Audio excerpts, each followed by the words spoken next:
We're going to start in under 1 minute. If you would check your phones, please.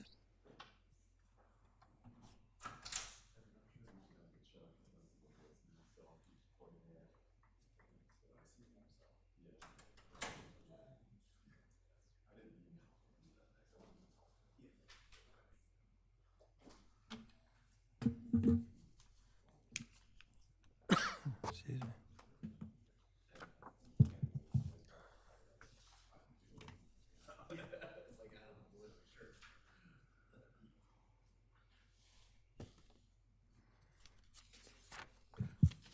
Good afternoon, everybody. It is Friday, May 19th, 2023. This is a regular meeting of the Commissioners of the City of Rehoboth Beach. We are live at City Hall, Commissioners' Room on the second floor. I'd like to call this meeting to order at 2:01 p.m. With that, will you please rise and join me in the Pledge of Allegiance? I pledge allegiance to the flag of the United States of America and to the republic for which it stands, one nation, under God, indivisible, with liberty and justice for all. Thank you. We'll start off with roll call. Commissioner Tony Sharp. Here. Commissioner Jay Legree. Here. Commissioner Ed Chernowski. Here. Commissioner Patrick Gossett. Here. Commissioner Tim Bennett. Here. Commissioner Bunky Markert. Here. And the Mayor, Stan Mills, is here. We have a full complement and a quorum and are able to formally conduct business today. I'd also like to introduce members of the staff that are here today with us. City Secretary Ann Womack, City Manager Lawrence Christian, City Solicitor Glenn Mandalis, City Communications Specialist Lynn Cohen, Captain Jeff Giles of the Beach Patrol, Assistant City Manager Evan Miller, Assistant City Solicitor Alex Burns, Public Works Street Department Superintendent Mike Peterman, welcome, and that's all of our staff that are here today at this moment. Thank you all for being here. I'd like to remind everybody that when we have support documents, that is documents that support agenda topics.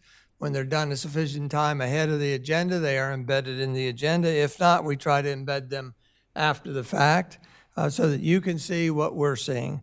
I'd also like to thank everybody that's here in person. As you know, when we get to certain topics, we will frequently call on you and solicit your feedback, and also thank all those that are watching virtually. With that, we have two proclamations to present today. And do we have members here for the EMS? I'm going to ask members of the EMS that are representing them to step forward, and Vice President Gossett to join me, please. Chief, would you accept on our behalf, please?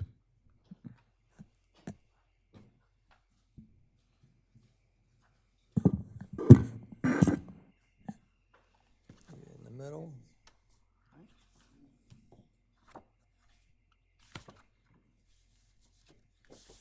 So we have a proclamation today to present regarding EMS Week, May 21 to 27, 2023. The proclamation reads as follows. Whereas emergency medical services is a vital public service, and whereas the members of emergency medical service teams are ready to provide life-saving care to those in need 24 hours a day, 7 days a week, and whereas access to quality emergency care dramatically improves the survival and recovery rate of those who experience sudden illness or injury, and whereas emergency medical services has grown to fill a gap by providing important out-of-hospital care, including preventive medicine, follow-up care, and access to telemedicine, and whereas the emergency medical services system consists of first responders, emergency medical technicians, paramedics, emergency medical dispatchers, firefighters, police officers, educators, administrators, pre-hospital nurses, emergency physicians, trained members of the public, and others out of hospital medical care providers, and whereas the members of emergency medical service teams, whether career or volunteer, engage in thousands of hours of specialized training and continuing education to enhance their life-saving skills, and whereas it is appropriate to recognize the value and the accomplishments of emergency medical services providers by designating Emergency Medical Service Week. Now therefore we, Mayor Stan Mills and Board Vice President Patrick Gossett, do hereby claim the week of May 21 to 27, 2023 as Emergency Medical Services Week in the city of Rehoboth Beach, with the EMS strong theme, EMS Week, where emergency care begins. We encourage the community to observe this week with appropriate programs, ceremonies, activities. Proclaim this 19th day of May, 2023. Thank you very much. Thank you.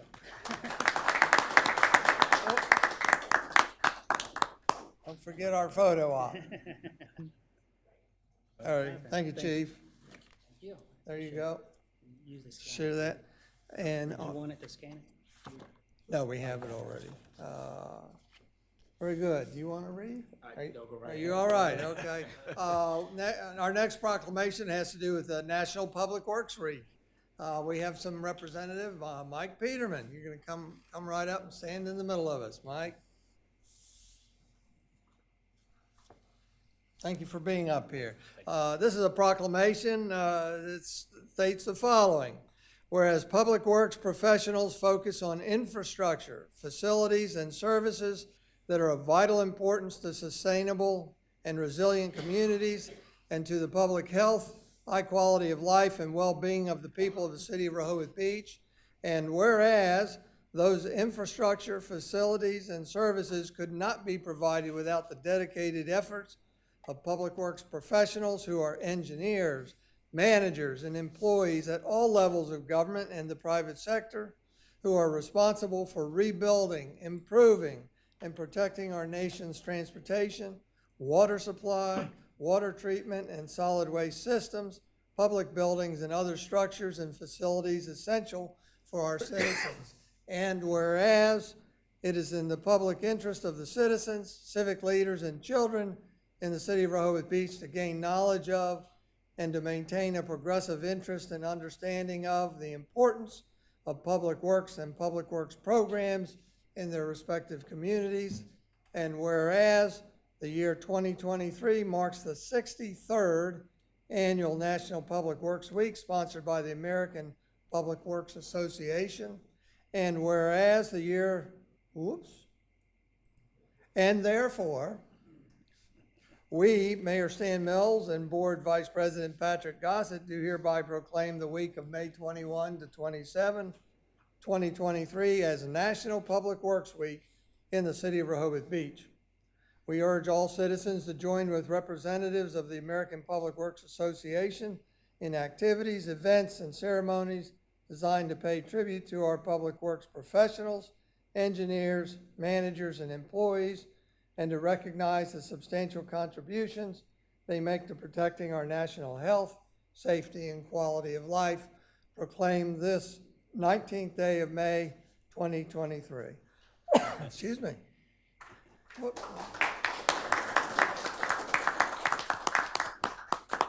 you, Mike. Share that with your guy or Kevin or something. Thank you.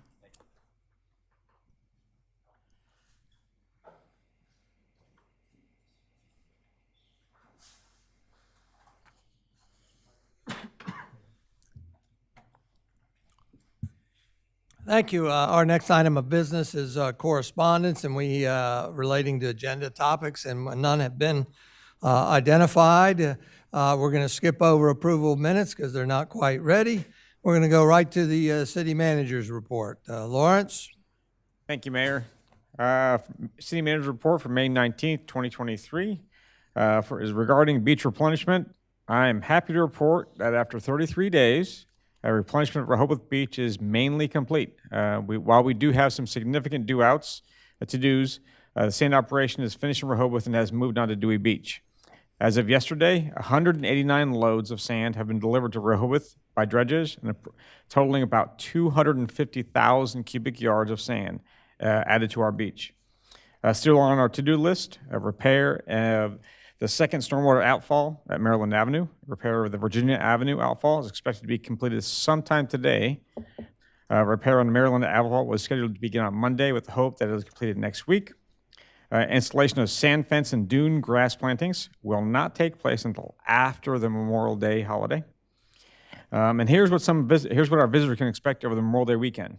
A noticeably wider beach from Deauville to Delaware Avenue. All work in the beaches will pause at midnight Friday, May 26th through 6 p.m. Monday, May 29th. The landing pipe at Virginia Avenue will remain in place until after the holiday. If the outfall repairs are not completed, there may be a crane in the area and other equipment consolidated and fence on the beach in the vicinity of Maryland Avenue. The equipment staging area in Deauville Beach parking lot will remain through the completion of sand operations in Dewey Beach. Expected sometime early to mid-June. We anticipate that the beach access points will mainly be open, with a couple of exceptions. Vicinity of Maryland Avenue will remain closed for continued outfall work. Replenishment work will continue at other area beaches through June. I wanted to bring everybody up to speed on some staffing issues. Seasonal staff members are currently in place across all departments. The Beach Patrol has 69 out of an authorized 70 positions. We have one position remaining to be filled, and we're looking to fill that with a beach ambassador to assist in compliance-related items such as tents, smoking, dogs on the beach. The parking department has 35 seasonal team members in place out of an authorized 37. Recruiting for the police department continues to be a challenge for both seasonal and full-time positions. And I would like to point out that is a nationwide issue. That is not just something specifically for the Gulf Coast, the coastal line here and Rehoboth Beach. Currently, we have 13 of 21 seasonal cadet positions filled, and all cadets have completed training over the past several weekends. We have 2 open full-time police officer positions and 2 dispatch communications specialist positions open. Other open positions currently include the police department administrative assistant, an equipment operator position in the water department, and a part-time position in building and grounds. Happy to note that we have received our water quality report. The 2022 annual water quality report is now available online at cityofrehoboth.com/water-quality-report. The report provides details about where the water quality or where the city's drinking water comes from, what it contains, how it compares to standards set by regulatory agencies, and we're pleased to report that once again in 2022, no violation of standards was indicated in drinking water provided by the City of Rehoboth Beach. As required by federal guidelines, the city is in the process of mailing information about the report's availability to all water customers. Interesting, we got a nice Rehoboth Beach Arts Festival coming this weekend, along with the city is co-hosting, along with the Rehoboth Art League, the Rehoboth Beach Arts Festival at Grove Park. More than 30 artisans will display original work, quality artwork, ranging from 10 a.m. to 5 p.m. on Saturday. And I'd like to finalize and close out some projects. We finished several projects over the last several weeks. We finished recently, and final inspection for these will be conducted on Monday. Some of the completed projects include the sidewalk installation at 6th Street in Grove at amount $44,000, the addition of 3 ADA-compliant parking spaces, and installation of curbing at Grove Street in Columbia for a cost of $19,000. And city staff has submitted a reimbursement request of $50,000 from the Community Transportation Fund for ADA work related or on Wilmington, Baltimore, and State Road. And finally, I'd like to talk about street aid expenditures, totaling and with a request of $12,374.78. Mayor, I move we approve street aid expenditures in the amount of $12,374.78. Second. So we have a motion by Commissioner Ed Chernowski and a second by Commissioner Tony Sharp to authorize payment of street aid expenditures in the amount of $12,374.78. Is there any discussion? If not, all those in favor signify by saying aye. Aye. Those opposed, and the motion's carried unanimously. Thank you very much. Back to you. Anything further? No, Mayor, that's all I have. Thank you, Commissioners. All righty, thank you. Mayor. Question, if I may. Yes. Go ahead, Edward. No, go ahead. A couple things. You mentioned the crosswalk at State and Grove.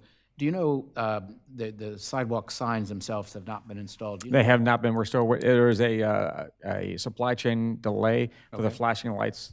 The contractor has them on order, and we're just all kind of waiting in the wings on those. And you also mentioned with regards to staffing levels and what have you, but parking enforcement, this is the first week for parking enforcement. And I've gotten a couple comments about Columbia Avenue and Henlopen Avenue with contractors and what have you. Is there anything that is areas that we enforce more so than not, or the aspects of having permitted specifically landscape vehicles there, a lot of those trailers and trucks around? We did I had a couple conversations already for specifically contractor temporary tags and contractor trailers with the permanent stickers on those.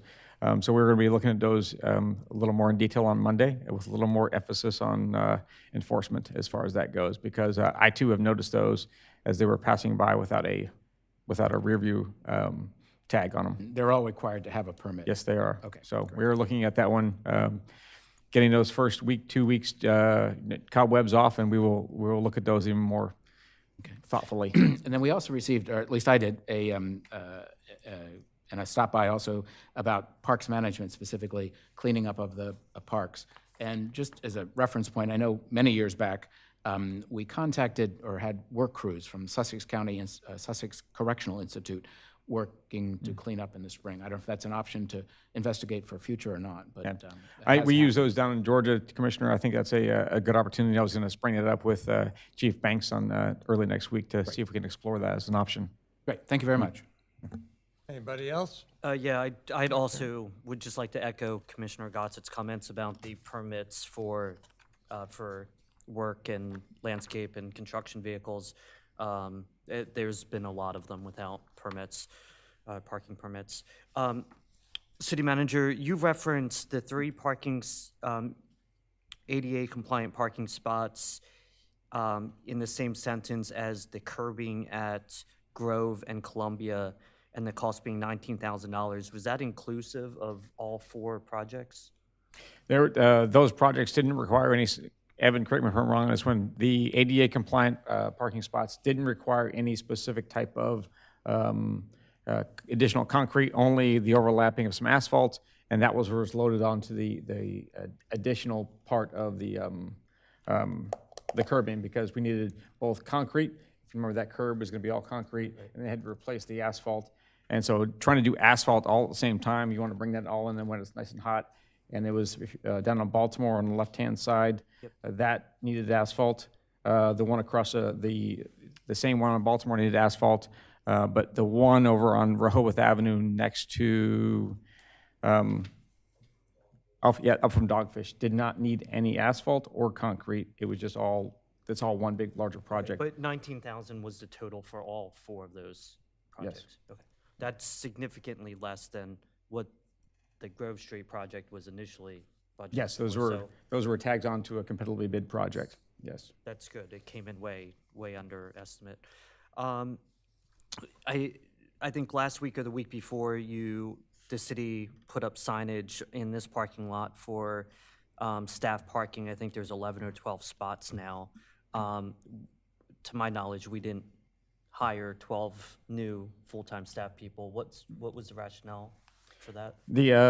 If you count the total number of spots in both the employee parking lot and I know what we just allocated, it still doesn't equal the number of employees that we have that work in and around this building. And so that was just to make sure that we are at least identify some clear parking for the employees that are coming in, both the seasonal employees and then the full-time employees. Okay. My only comment on that would be, on that side where there's signage for staff parking, there's nothing that says you have to pay the meter after 5. So I would just add some signage on that row of parking. It may be a little. Are you talking after the work hours? Okay, Yeah. I see where you're going with that one. If you're Yeah. parking in any of the other Yeah. rows, it says you have to pay the meter, but on those spots, there's no signage that says that. Okay, So I would just. I understand now. Thank you. Anybody else? Thank you very much. With that, we'll move on to the next item of business, which is City Solicitor's Report. Nothing new to report, Mayor. Nothing new, okay. Departmental reports are embedded in the agenda, one for building and licensing, one for the police department. Chief, you do a good job. Building and licensing does too, so we don't need to spend any time on it. Look on cityrehoboth.com and look in the portal for this meeting, and you'll be able to find that information directly. With that, we're going to move to board and commission reports, and similarly, we're not going to spend any time on it. There's two reports, one from the Board of Adjustment, one from the Planning Commission. We're absent Parks and Shade Tree Commission, and we'll catch up with that at the next meeting. So again, they're included as support documents embedded in the agenda. With that, we'll move to committee reports. Did anybody have a short? There are no reports identified as lengthy written reports. Does anybody have anything? Commissioner Legree? The Boardwalk and Beach Committee met this morning, and we toured the boardwalk with Street Superintendent Prettyman, and the boardwalk looks good. And we're pleased when the replenishment folks can move on out, because we have people laying with towels in the middle of the replenishment area right now, but everybody's safe. Thank you, Mayor. Thank you. Anybody else? Commissioner Sharp? I just have a curiosity on the public library. If there's been any movement on that, any, Well, we've am got I jumping the gun? We've got the I'm liaison. jumping the gun. Ahead. Yes. Sorry. Okay. All right. Thank you. With that, then, if there's no more committee reports, then we will move to the liaison reports. And we're going to start off with the Chamber of Commerce. Carol's not able to be here today. I am the liaison. If they're not already embedded, this information will be embedded in the agenda. But quick notes, a reminder that Restaurant Week is June 4th through June 9th. There's about 30-ish restaurants participating at this time, and there are all kinds of specials, and a portion of the proceeds go and benefit the military and first responders. The kids on the kiosk on Rehoboth Boardwalk has been clean stocked, and the staffed volunteers are required, so they'll be open Memorial Day to Labor Day, giving out information, answering questions, providing brochures 7 days a week, 10 a.m. to 2 p.m. With that, the visitor center that the chamber operates up in the museum parking lot, if you will, is getting some exterior paint and repairs are in progress, and it's also staffed Monday through Friday, 10 to 3, and Saturday, 9 to 2. So she mentions that the dining guides are due in right before Memorial Day weekend for distribution, so keep an eye out for those. And then also you'll find just a little sheet on the value of tourism that's easier to read when it's embedded in the agenda. And that's all for the Chamber of Commerce this time. With that, we'll go to the liaison for the Historical Society, Commissioner Legree. Just a reminder, the exhibition Rehoboth History and Photos starts on the 26th of May. Be there, be square. Thank you, Mayor. Thank you.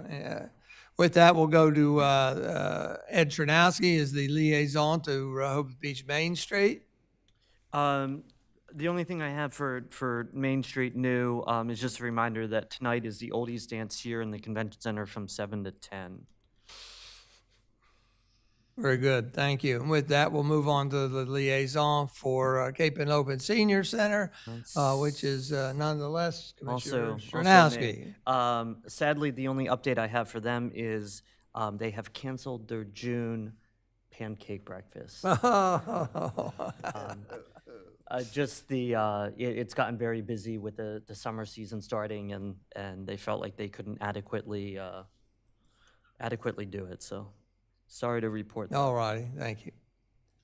And with that, we'll move on to the liaison for the Rehoboth Beach Public Library. That is Commissioner Patrick Gossett. Thank you, and thank you for the interest. I'm very interested. Exactly. As you know, the task force has been formed. They have 23 members of the task force. First meeting will be May 24th, 6 to 7:30 p.m. at Rehoboth Elementary School. There are 9 meetings scheduled between the May 24th meeting and the last meeting to conclude October 18th. At the first meeting of the task force, they will confirm the dates and then publish a schedule and see if there's any conflicts with any of the 23 members of the task force. It will actually be led by Horizon Philanthropic Services, which are based in Lewis. Patricia Anderson will be the facilitator for the group. Any questions, Commissioner Sharp? Is the May 24th meeting, are those public meetings? They're all open to the public, and again, 6 p.m. to 7:30 p.m. At Rehoboth Elementary School. That's Wednesday evenings, and open to the public. And do you know how they publicize them? That will be done through Horizon Philanthropic Services. And I had a similar question, and I'm awaiting an answer. Okay. But I offered them several suggestions of how to publicize. Yeah, from the reason I'm asking is several people have called since we had the other discussions that were very lively about the Rehoboth Beach Library, wondering what the current status was. So I'm sure you'll handle with them periodic updates. Once there is further discussion, I'd be happy to share that with you, yes. At the present time, it's an organizing area, and the facilitator is still working on how best to manage the group. So once those aspects are determined, I'll be happy to share.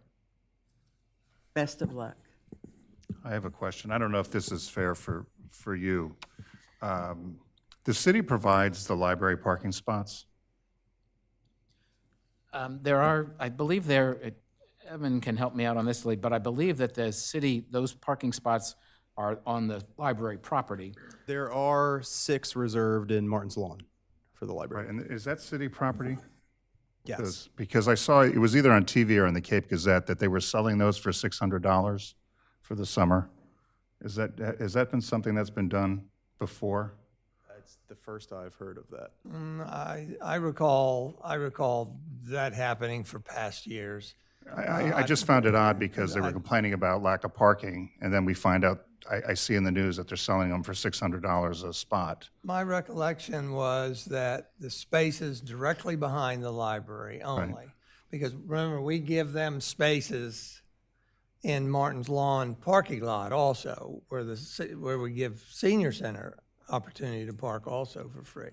But you're talking about the parking spaces immediately behind the library. My recollection is that they are selling the opportunity to park there after the hours the library is closed. That's my recollection. And we're okay with that?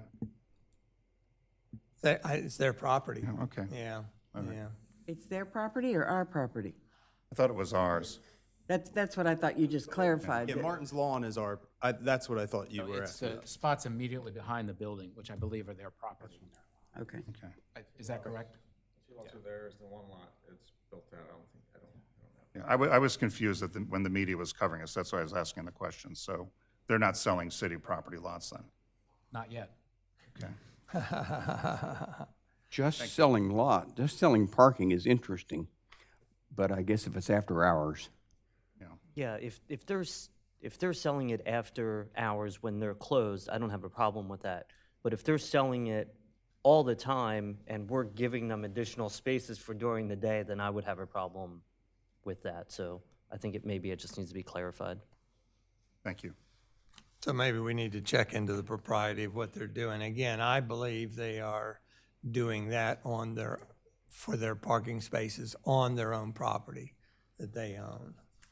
So Mayor, who would do that checking?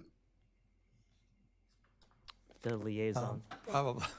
Probably Evan, I guess. Or actually, I'll direct it to the city manager, and he can put on whoever he wants to do it. Thank you. Thank you. Thank you.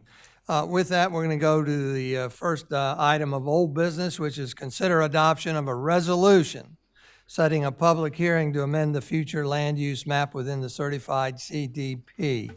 I want to review the situation here. Hopefully, we don't need to spend too much time on it because we've gone over it before. But if you recall, there is a map called the Future Land Use Map, certified within the 2022 Comprehensive Development Plan. It looks somewhat like this. If I enlarge it and we start looking at this area down here, it will look like this. Here's the area we're talking about here, and if we enlarge it a little bit, we're talking about this area here. Here's Route 1. Here's Scarborough Avenue Extended.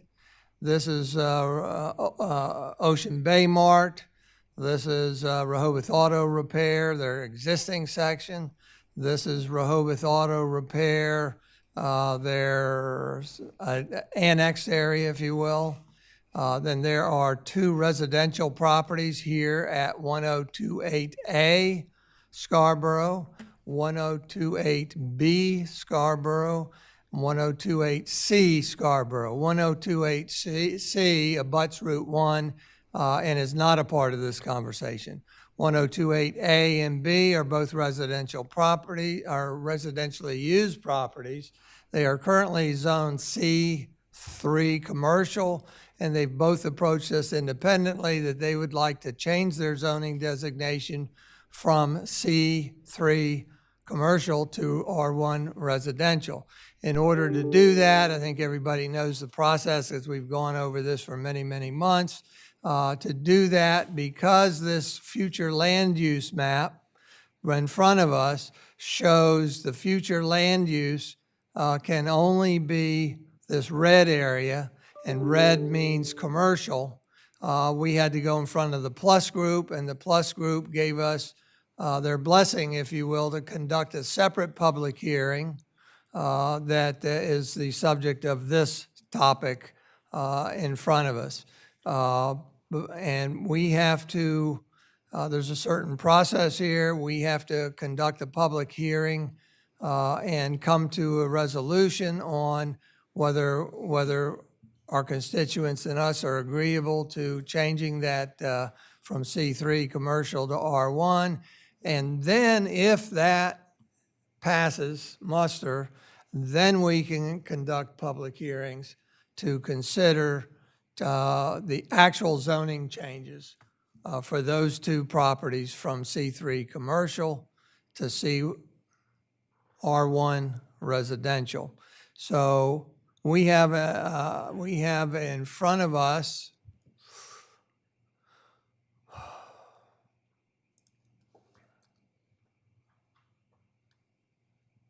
let me bring it up right here.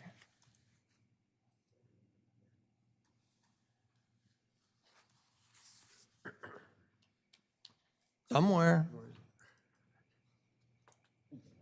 Oh, it's not happy.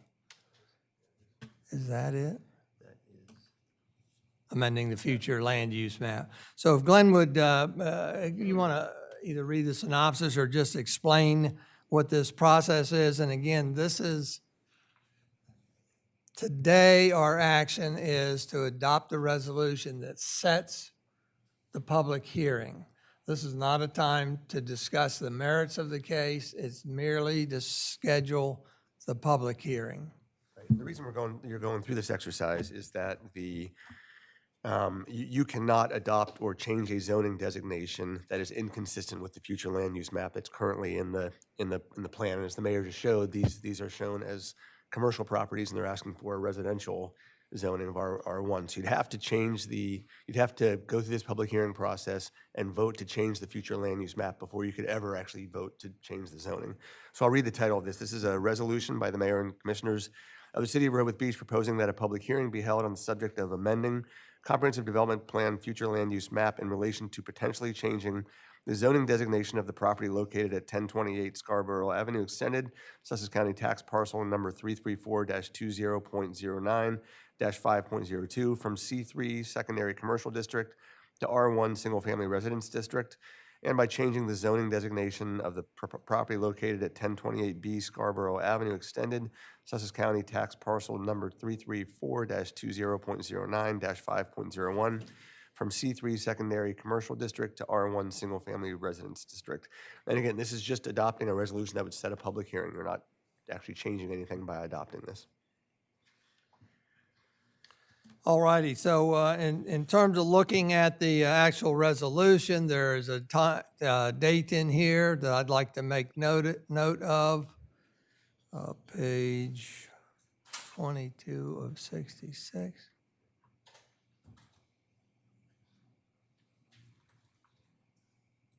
On page 22 of 66 of the support documents, it says, now therefore be it resolved by the Commissioner of the City of Rehoboth Beach. We fill in the blanks. It would be met this 19th day of May, 2023.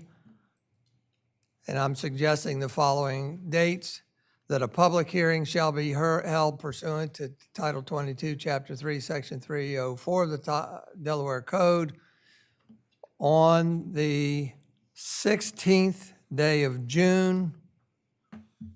Rather than give a time, I'd like to just say during our regular meeting.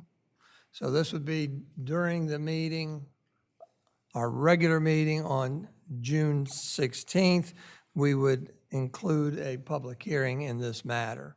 So with that, is there any discussion up here before we go to the members of the public?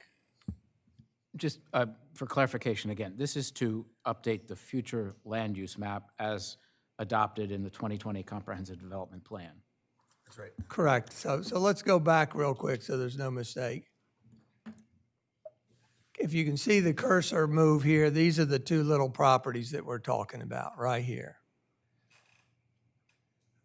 The map shows red as commercial. The map shows yellow as residential, R1.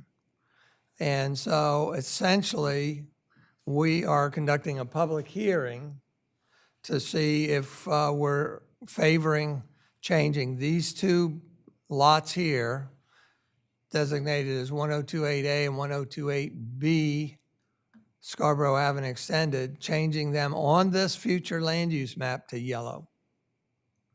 So that's the only purpose of this exercise right at this minute. Right, and just further clarification, 1028C, as in Charlie, had requested no changes at all, and that was directed from the property owner themselves? Correct. I contacted the property owner there and offered them that, suggested that these two, or I informed them that these two had asked for the change in zoning, and would they like to do it at the same time? And their answer was no, they want to maintain what they have. I did the same thing for 1029, which is the condominium project across the street. They answered back no, they'd like to retain the existing zoning designation. Thank you. And just for the record, Mayor, the property owner of 1028C publicly stated that in one of our meetings here as well. Sorry, what was that? The property owner of C publicly stated that in one of our meetings as well.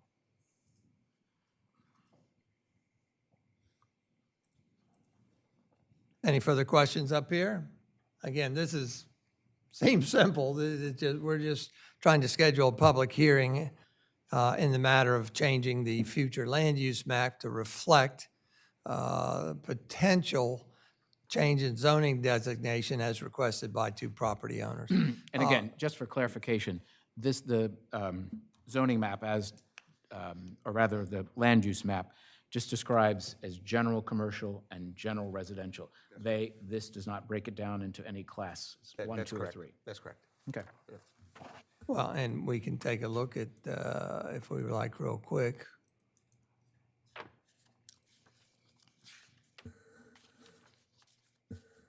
Here's your colorations here. So you're right. So commercial, it can be anything from C1, C2, C3. Residential, it doesn't mention whether it's an R1 or R2. Okay. So with that, we'll go to the members of the public. Is there any comments on it? I think we've exhausted this before. Thank you very much. If not, we'll come back to the commissioners. I would entertain a motion pretty much to adopt the resolution before us and setting a public hearing as noted on during our regular meeting, June 16th, 2023. Mayor, I move we approve the resolution as provided to schedule a public hearing to amend the CDP feature land use map to be held on June 16th during the regular commissioners meeting. Second. We have a motion by Commissioner Ed Chernowski and a second by Commissioner Tony Sharp to adopt the resolution before us, setting a public hearing on changing the, whether or not to change the future land use map and to be held during the regular meeting on June 16th, 2023. Is there any further discussion? If not, can I just I want to do a group vote. All those in favor signify by saying aye. Aye. Those opposed? And the motion's carried unanimously, so we have established a meeting date for a public hearing for this issue. With that, we'll move on to the next item of business, which is to consider adoption of a resolution setting a public hearing to consider 3 requests to change zoning designations for 1028A, 1028B, Scarborough Avenue Extended, both of those from C3 Commercial to R1 Residential, and the third property that's made a request for change in zoning designation. They were actually the first to proceed the other request by several months, 20663 Coastal Highway, also known as a Rehoboth Auto Repair, who wants to change from a C3 commercial to C1 commercial. A couple notes. The request for change in designation from C3 commercial to C1 commercial by Rehoboth Auto Repair does not need to go in front of the Plus Group and was not included in this consideration of changing and updating the future land use map because the land use map, if you recall, already shows the subject property as commercial. And again, with no distinction about whether it's C3 or C1. So we're circumventing that step. I did change just for the agenda, I changed the sequence here to try to make it more clear that my intent during the public hearing would be to hear all 3 requests, most likely in this following order: 1028A Scarborough Avenue Extended, 1028B Scarborough Avenue Extended, and then approach 20663 Coastal Highway, their request. Just would like to do it in that. I think that's more prudent to do. However, I think we need to recognize that just because we're holding a public hearing does not mean we will come to conclusion at that meeting. There may be more information we need or request. There may be commissioners, a majority that wants to contemplate a little more. So we just need to be advised of that. Is there anything further that you would like to establish? Because you have a special resolution there that also has 3 separate exhibits, if you'd like to explain real quick. Right, I'll go ahead and read it in as well, Mayor. So this is a resolution by the Commissioners of the City of Rehoboth Beach proposing that a public hearing be held on the subject of amending the Rehoboth Beach zoning map referred to at Chapter 270, Section 270-7 of the Municipal Code of Rehoboth Beach, Delaware, 2001 as amended, and the zoning district boundaries as referred to at Chapter 270, Section 270-8 of the Municipal Code of Rehoboth Beach, Delaware, 2001 as amended, by changing the zoning designation of the properties located at 20663 Coastal Highway, Sussex County Tax Parcel Number 334-20.09-6.00 from C3 Secondary Commercial District to C1 Central Commercial District by changing the zoning designation of the property located at 1028A Scarborough Avenue Extended, Sussex County Tax Parcel Number 334-20.09-5.02 from C3 secondary commercial district to R1 Single Family Residence District, and by changing the zoning designation of the property located at 1028B Scarborough Avenue Extended, Sussex County Tax Parcel Number 334-20.09-5.01 from C3 Secondary Commercial District to R1 Single Family Residence District. And the three exhibits that the mayor was referring to is that there are three separate properties here.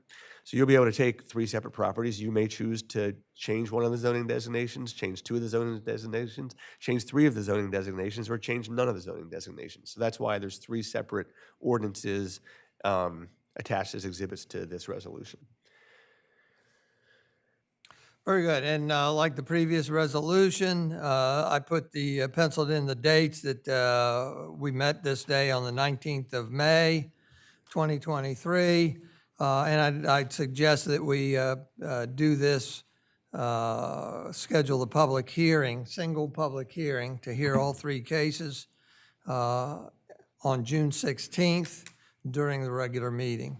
And necessarily by law, this has to come after the other public hearing. So the first thing we will consider at the June 16th meeting would be consideration of changing the future land use map.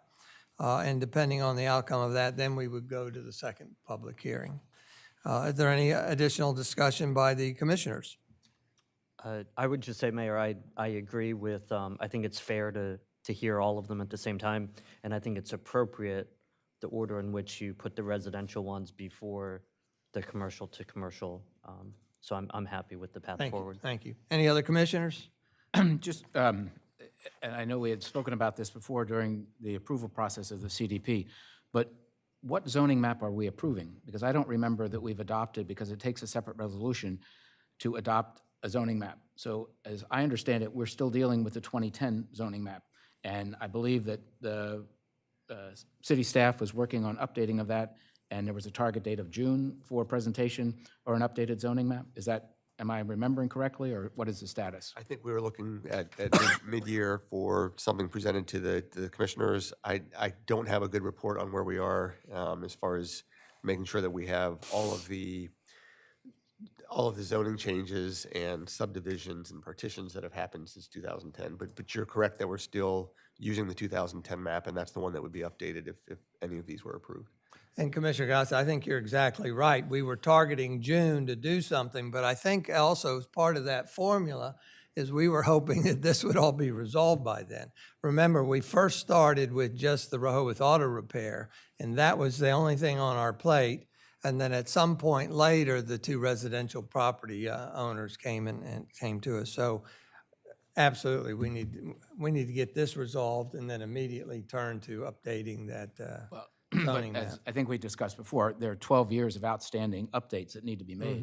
And that was, I think we discussed this in either December or January, and June was the target date. So if you could give us an update at the next meeting, which would be June, an accurate status of where we are. Because again, I don't know that we're doing double work, but if we have to go back and update this when we haven't updated 12 years of changes, I'm just not understanding the process here, so. Sure. Very good point. Thank you. With that, do you have anything else you want to add? I don't, Mayor. No, You're thank good. you, though. With that, we'll go to the members of the public again. Remember, we're not talking about the merits at all of any of this case. All we're talking about is scheduling one public hearing to hear three requests for zoning designations. Your name and relationship to the city? My name is Jim Lashora, 1026 Scarborough Avenue Extended. Yeah, I hear, I think, what you're saying about one hearing, but I share the confusion that Commissioner Gossett has expressed. I'm seeing 5 or 6 things going on. There needs to be an amendment to the CDP. There needs to be an update to the zoning map. We need to consider the request by 20663 Coastal Highway. We need to consider the request by 1028A Scarborough Extended. we need to consider the request by 1028B Scarborough extended. My understanding is you want to do it all June 16th. That sounds like a lot. That's all I have to say. That sounds like a lot to handle on June 16th. That sounds like way too much to try to handle all on one day when you're 12 years behind on this work, and now, oh, we can fix it all June 16th. That's my thought. Yeah, that's a lot to handle in one day when you couldn't do it in the last 13 years. That's what I'd say. Thank you. Anybody else in the public? If not, we'll come back to the commissioners. I would entertain, thank you, by the way. I would entertain a motion to adopt the resolution before us, amending the zoning map, et cetera, with the suggested date of June 16th during the regular meeting. Mayor, I move we adopt a resolution setting a public hearing to consider the 3 requests to change their zoning designations, the 3 properties as mentioned and provided in the resolution, to be, the public hearing to be during the regular commissioners meeting on June 16th. Anybody? Second? I had a question. Referring back to, if I may. Let's wait to see if we have a second. Is there nobody that was willing to second? We have a motion by Commissioner Ed Stronowski and a second by Commissioner Tony Sharp to adopt the resolution before us, amending the Rehoboth Beach zoning map referred to at Chapter 270 and is before us with scheduling the public hearing on June 16th during the regular meeting. Is there any further discussion? I just had a question, just referring back to what you said before, that at the public hearing, we may or may not decide anything at that time. Is that We don't correct? have to. Right, That's so why I make- I'm just trying to address Mr. Lesueur's comment that, it isn't like we have to do, I mean, we will proceed as we feel necessary, but it's not like it all has to happen at that time. Right, Okay. correct. I just correct. want to reiterate Thank you. that. Any further comment? Commissioner Legree? What will the 12-year update amount to? Is that just a spreadsheet of changes, or are we going to have to wrangle with each change?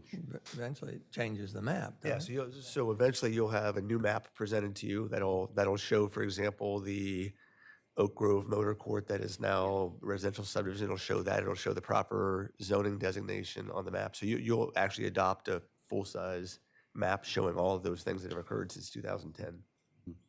But to be clear, that has really absolutely nothing to do with what we're considering. That's later. right. That's right. I mean, this will be one of, it's to the extent you change any of these zoning designations, that'll be one more thing that gets When updated we on get the an map. And updated that will map, be- those will be included. That will on be a presentation and a vote. That's not- right. And that'll be a new, you'll actually have a public hearing on the new zoning map. So it'll be another process you go through. Gotcha. Public notice, public hearing, and then a Got you. vote. Okay. And I completely understand that this public hearing has nothing to do, but I would very respectfully ask that we discontinue using the terminology eventually. We will get a zoning map. I'm showing my frustration with the over a decade time lapse here, and we're still using vocabulary eventually. So I'm a big believer in when a project starts, it's got a begin date, a middle date, and an end date. So maybe we could think about how to do that so I can stop talking like this about what appears to be somewhat lackadaisical record keeping. So I just wanted to offer that while we proceed with this. Agreed. Thank you. Thank you. With that, we have a motion in front of us with a second to adopt the resolution before us on the subject of amending the Rehoboth Beach zoning map, scheduling the hearing for June 16th during the regular meeting. I think we've just had discussion. All those in favor signify by saying aye. Aye. Those opposed? No, and so the motion's carried unanimously, setting a public hearing as noted. Thank you very much. With that, we'll move right on to the next item of old business, which is consider authorizing a license agreement for an awning to encroach over public space. If you recall, these were both introduced at our workshop meeting. If you also recall, I made mention then, and I'll reiterate today, that we don't have any code for the awnings. And so it's up to us to determine what is acceptable, what's maybe not acceptable, how much the encroachment can be, et cetera. And we're going to start with the 123 Second Street, also known as the Coast Hotel. We have, as a support document, a license agreement in front of us. We want to add this day, let's see. I do notice the one apparent change to the support documents are 2 pages that show some lighting. If you recall, I brought up my desire to have lighting under the awnings. And so apparently they followed through. I'm going to put some lighting under the awnings. If you recall, I also mentioned that not necessarily for this meeting, but for future meetings, where apparently they're going to modify this agreement and add a couple more awnings to it. They wanted some dimensions for the elevations, just to be more precise. Do you want to articulate anything farther on this? Sure. Thank you, Mayor. So just real quick on the first license agreement request, again, you'll recall that's for 123 2nd Street, doing business as Coast Hotel. There were 2 changes to the license agreement documents. The first was requested at the last meeting by the Board of Commissioners, and that was to amend the fine section of the license agreement to only require the license fee of $325. So we removed the annual fee, we removed the administrative fee. The second change was the addition of the lighting. Let me bring that up. That's right here. 36 to 39. Line correct. 38, okay. And then the second change, as you mentioned, Mayor, was the addition of lighting underneath the awning. So, Mayor, you had brought this up at the end of our last meeting, and that was whether or not there was any proposed lighting underneath the awning. So that's been updated to reflect later on in the attachment, the lighting that is proposed to be installed underneath that awning. And I know Vince Robertson is also here as well on behalf of the applicant. So there's page 1 of 2, and here's page 1 of 1 I'm sorry, page 2 of 2 of the lighting. And let me just bring up the awning again real quick.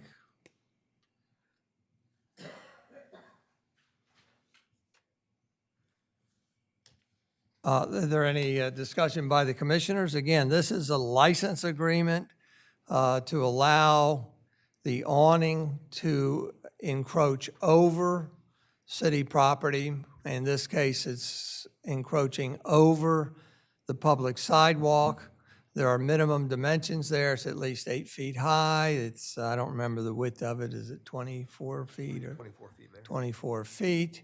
And it's got lighting underneath there. Are there any questions or comments? My only question would be, and I addressed this, I guess, to building and licensing, but they're not present at the moment, but would this be considered a sign since it has the name of the hotel on it? Well, you know, the there sign code, I believe, does regulate wording on awnings. Right. So So then that's this- where this would fit in, I think. Would this then require a sign permit? And there are specific guidelines within the code that direct signs. So I'm just curious as to where we are. And I'm not 100% sure on this, but I think that they've got the sign permits in, but the issue was they needed to get the awning license taken care of before that sign permit would be issued, is my recollection from speaking with Matt. So we understand it has to be permitted and go through the sign process. It was kind of a chicken and egg sort of thing, is my recollection. Yeah. But there are chickens and our eggs, so I'm just the question here is just conflicting, I guess, in that regard, because there is within the sign chapter about illumination with this, and it says, Well, and it's my understanding that it's going to be downward illuminated, not the sign illuminated, if that makes sense, so that you're not in a dark spot in the shadows in the evening under the awning. So it's not that it's going to be the whole awning that I don't believe is going to be backlit. So, okay, but then there is, so this is a license agreement for the overhang of the awning, I understand, but there has been, and I don't know if we can confirm this, a sign permit issued for this? No, you said. yeah, I don't know that it's been issued, and obviously we know that we've got to apply for the sign permit separately from the license. My recollection again is that there was at least discussions about the sign permits for the side of the building, and also this, and one of the hangups was that we're not going to issue a sign permit because you don't have an awning license agreement.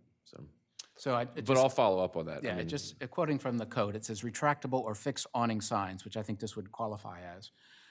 Signs may be imprinted imprinted on retractable or fixed awnings. Retractable or fixed awnings signs shall be opaque and not translucent. Lights shall be permitted under awnings, but shall not be permitted to shine through the awning. Awnings may be lit from above. Right. So if a sign permit has been issued, I hope that it's within the code. Certainly, It is. yeah, no, understood. And there are also then, if it is a sign, there are certain requirements of the number of signs that are preferred and the size of the signs that meet with the street frontage on the commercial street. So again, I'm good with this licensing agreement as is, but I'm just concerned that it should be parallel with the sign permit. I do know those discussions have been going on with building and licensing, not with me, with my client's team. So that's not something that nobody's aware of. Well, I agree with Vince that to me, it's a two-part process. You've got to get the license agreement for the awning itself to encroach over the public space. And then secondly, you deal with the signage. Yeah. Mayor, if I may, with the board commissioners, are we looking forward to bring these things in parallel with each other? Because I was talking with Evan Miller. We did talk about, different definitions and moving forward with making sure those things are clearly defined in our code.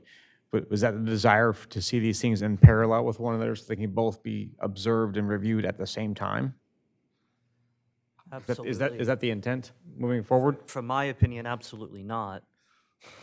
They get a license agreement, and then they will get their sign permit, and the city staff will do what they always do. I don't know why we should be looking at sign permits. I mean, if you're concerned, you can approve it subject to the sign, either getting a sign permit or not having any lettering on it so that it's not a sign. My question just stems from the standpoint that what we see, to me, appears to be a sign. So I would hope that that would then be also sign permitted. And if you state that as in conjunction, that's fine. I'm just bringing that to the attention.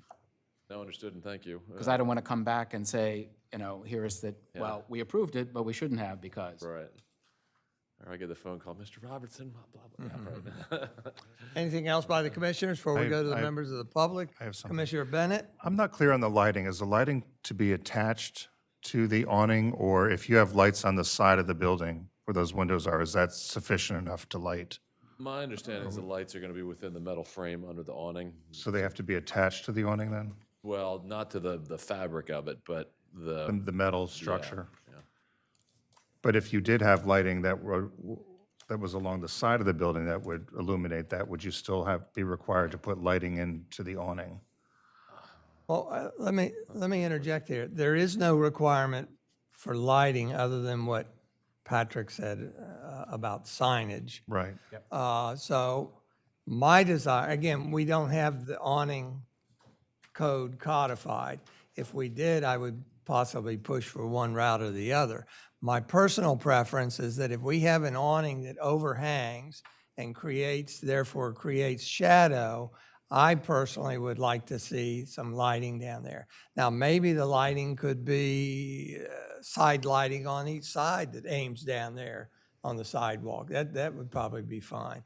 Otherwise, typically what a lot of these places do is they have down lighting underneath the awning that shines down. Again, my purpose is to avoid shadows. I don't disagree. I just, I think it's line 25, it just says, construct and maintain an awning with lighting. So my question just was, if it was already illuminated well enough from the building, are we asking them to put lighting onto the awning? That was all.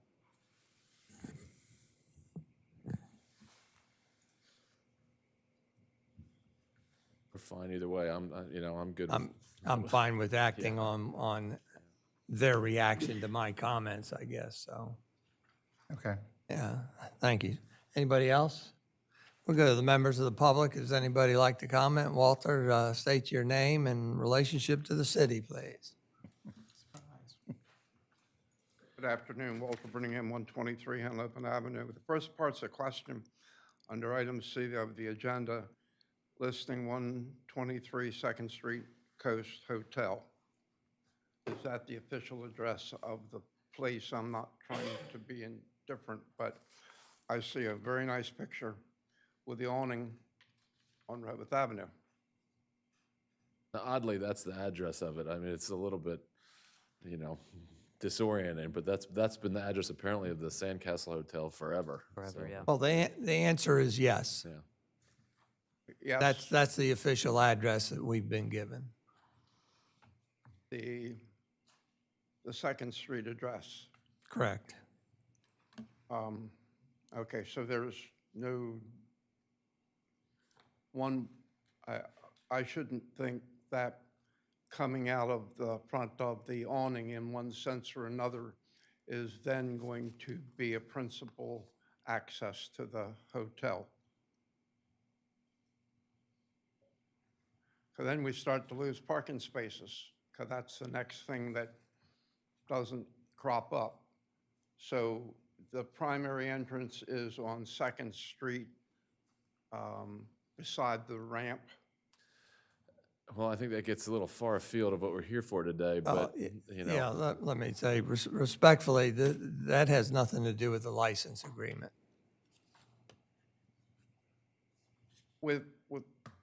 Respectfully, with the problems with building and licensing, where's the front entrance to the hotel?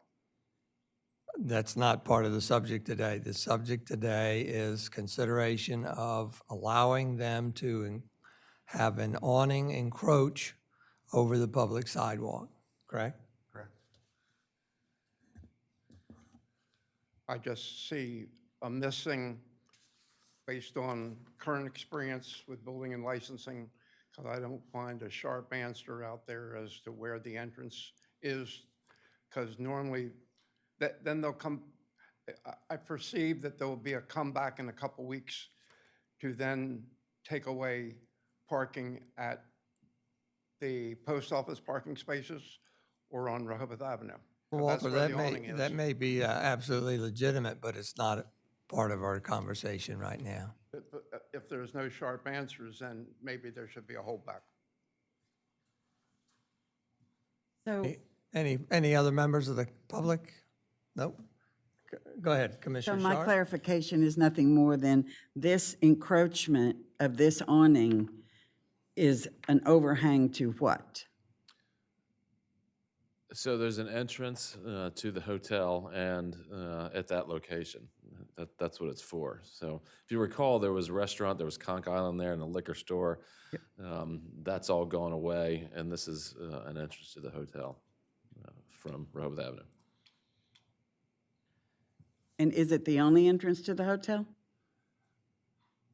And now you're asking me a question. I want to say there's also an entrance on 2nd Street. but Possibly. Yeah, Okay. I without going back and look, I was focused on this when I prepared today, so I just But don't. where you go when you traverse under this awning is into the hotel? Yeah, so the layout is when you walk in, it's much more open than it was before when it was Conch Island. So there's the restaurant on the corner, and the lobby kind of goes behind that. So you walk in an open area of the hotel lobby, which, if you remember, the Sandcastle's lobby was almost as big as this desk right here, so it's going to be much more open. So that's why I say I think there's also one that goes around to the side on 2nd Street. Thank you. Yeah.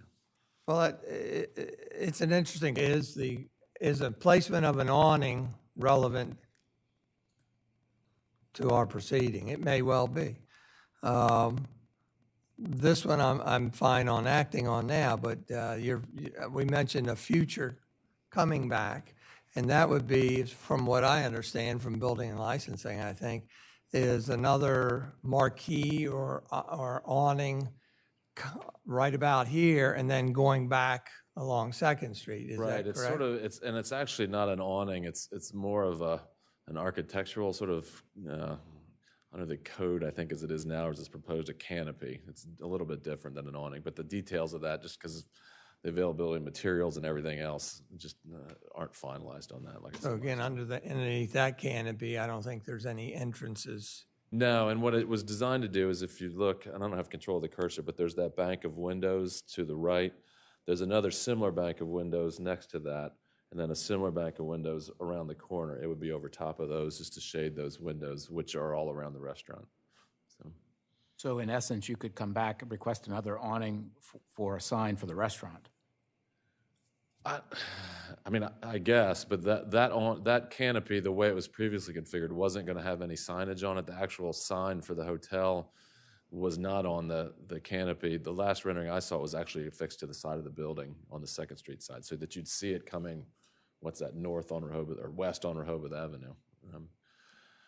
One of the issues, and I know we're getting far afield, is that Sandcastle, the flow of that was bad because you could not get into the hotel except for on Second Street, so it just caused traffic nightmares, people trying to find it and everything else. We wanted to have more of a presence on Rehoboth Avenue so that people would be able to see it and not get all hung up making U-turns and everything else on the different streets in town. So, All right, thank you. So no, that has nothing to do with the license per se, but that's part of the design.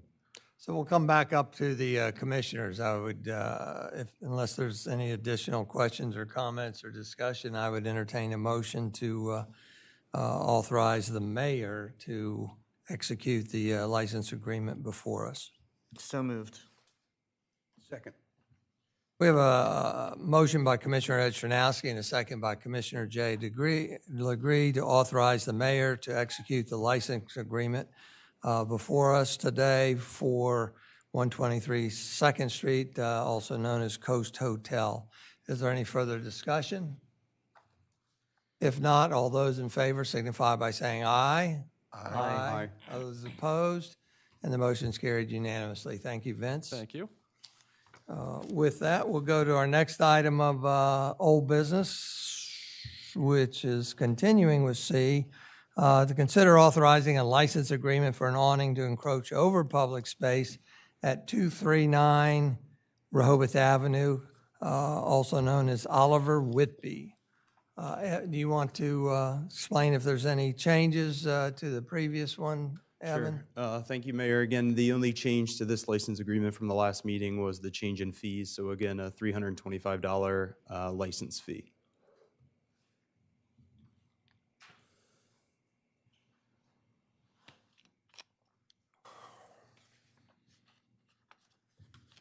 So let me just bring up the picture.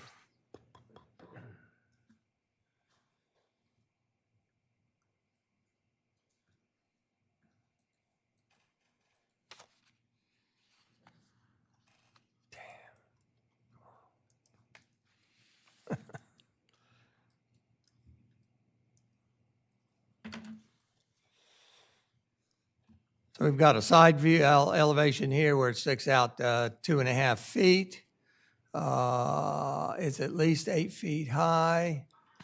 The balance is 6 inches plus 2 inches in height. And there was something here. Was that corrected, Evan?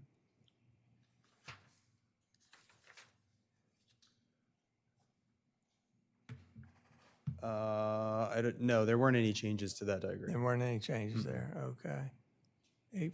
8 foot to the bottom and then 2'6". Yeah, you'll recall actually This is just missing this 6-inch area here, but yes, it's explained up here. Yeah, so that actually explains the last time, when this was before you, you'll recall that we had in the license agreement that the awning is not to encroach any taller than 10 feet.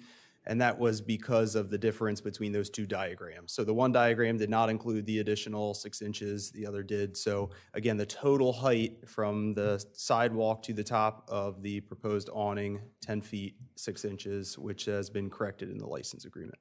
Okay. And then you can see the width is 18 foot 10 inches there. Are there any discussion or comment points by the commissioners? I don't think there were any comments last time in terms of asking for any changes. Any members of the public like to speak on this one? If not, we'll bring it back to the commissioners. I would entertain further comment or a motion.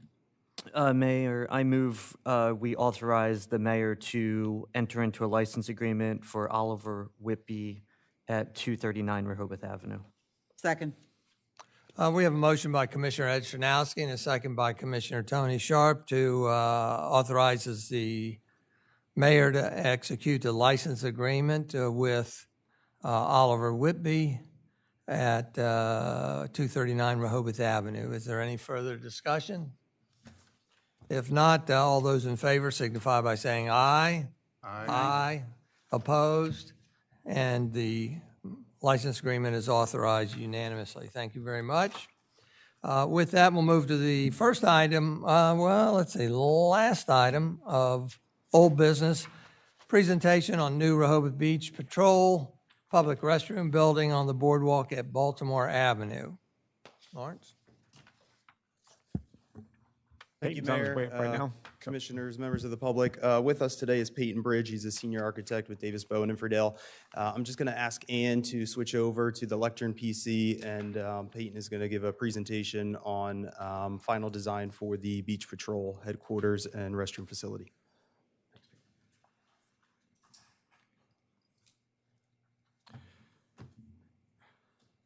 Thank you, Evan. I will try, I know you have more stuff to get to, so I'll try to be thorough but succinct. As Evan mentioned, we are here today presenting the current status of the Beach Patrol building. We are working towards 100% CDs and hoping to go out to bid here shortly. So we wanted to come before the commissioners today and show you where it is before we go advertising the project. So. Could you speak into the microphone a little closer? Yeah, Thank you. sorry. Is that better? Yeah, bring it to within a couple inches of your mouth and. Okay, yeah. There Is you that go. better? All right. And what was your name again? Peyton Bridge? Peyton Bridge, thank you. Yes? I guess I'll scroll, okay. So I just want to give a quick outline of the presentation today. So we'll go through existing conditions just to remind everybody what we're looking at there. Then run through the design objectives that were presented in the previous meeting, and then run through the proposed design, proposed floor plans, and anticipated schedule and budget. So starting with the existing conditions, as I'm sure everybody is aware, we're looking at the end of Baltimore Avenue here from 1,000 feet view, and you can see Rehoboth Avenue running down there. Here is the existing survey with the existing building here. The one thing we want to point out here that I'm sure you're aware of and was brought up at previous meetings was the flood zone that we had to contend with. And then you may notice too, the street slightly widens as it goes towards the boardwalk, which I think really worked in our favor with this design. And just as a reminder, this is the layout of the existing building, showing the existing plumbing fixtures, existing beach patrol here, and medical room. And we were able to increase the number of fixtures in the new building. That was definitely something that was very important to us as we worked through this. And down here you can see the existing transformer that will be kind of twisted and relocated a little bit in the new building. So as you see here, we're looking at the existing building. It's CMU, hip roof, shingle roof on top of it. It's kind of built into the hill The new building will be 2 stories versus this 1 stories, and we are also raising it up above the floodplain as required by FEMA. So we're looking at being finished floor level being about 3'6" above the existing boardwalk, whereas this one is at the boardwalk now. So, Yes, sir. Can we wait to the end? Let's let them go through the whole thing, because I know Jay has questions on VE zone and stuff. But if you don't mind, make some notes and let's go through the whole thing. Okay. Thank you, Commissioner. Yep, no problem. So just running through the design objectives, again, I believe these were shared in the previous presentation by Mike Wigley. We were looking to provide a state-of-the-art beach patrol headquarters facility. To us, that means, current technology, being able to provide spaces for the ATVs, spaces for the kayaks, the ability for the beach patrol commander to see with unobstructed views across the beach, and quick access to the beach via stairways on either side of the building. As I had just mentioned, the second design objective was clear sight lines for beach patrol.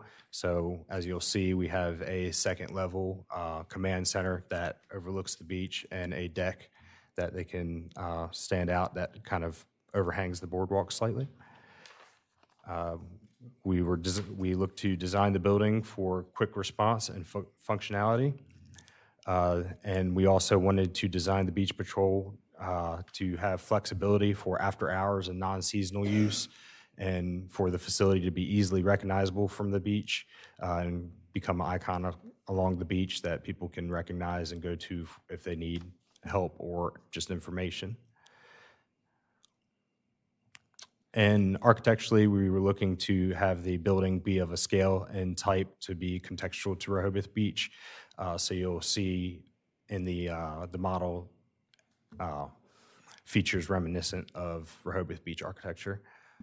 So the comfort station also needs to be easily navigatable from the boardwalk and have easy access for ADA accessibility. The site work around the building also needs to provide easy access from Baltimore Avenue to the boardwalk. And the building, as previously mentioned, needed to be raised to meet FEMA regulations. And again, the design of the building is a gateway, or meant to be a gateway between Baltimore Avenue and the boardwalk to bring people both onto Baltimore Avenue and also as a icon and a kind of destination for people going to the boardwalk. So here we move into the proposed design. So this is looking at the building from the boardwalk. So as you see, the command center sticks out forward of the building to have 180-degree views up and down the boardwalk. The corners of the building behind are into the meeting room, and that is a space that we see being used after hours potentially. So there's great views from that space out onto the boardwalk and the beach. The deck wraps around the command center out front, and we have stairways that go down either side for quick access down to the beach from the command center.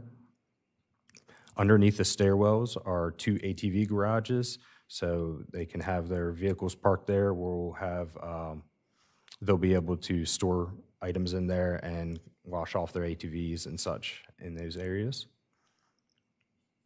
I would like to make a clarification if you go back to there. My clarification is that on the left and the right side, for me, it appears that we're looking toward the ocean, because I see the ocean on the left and the right side. Yeah. And so I'd just like you to help clarify that there are 2 buildings on each side there. Absolutely. 'Cause we're looking west.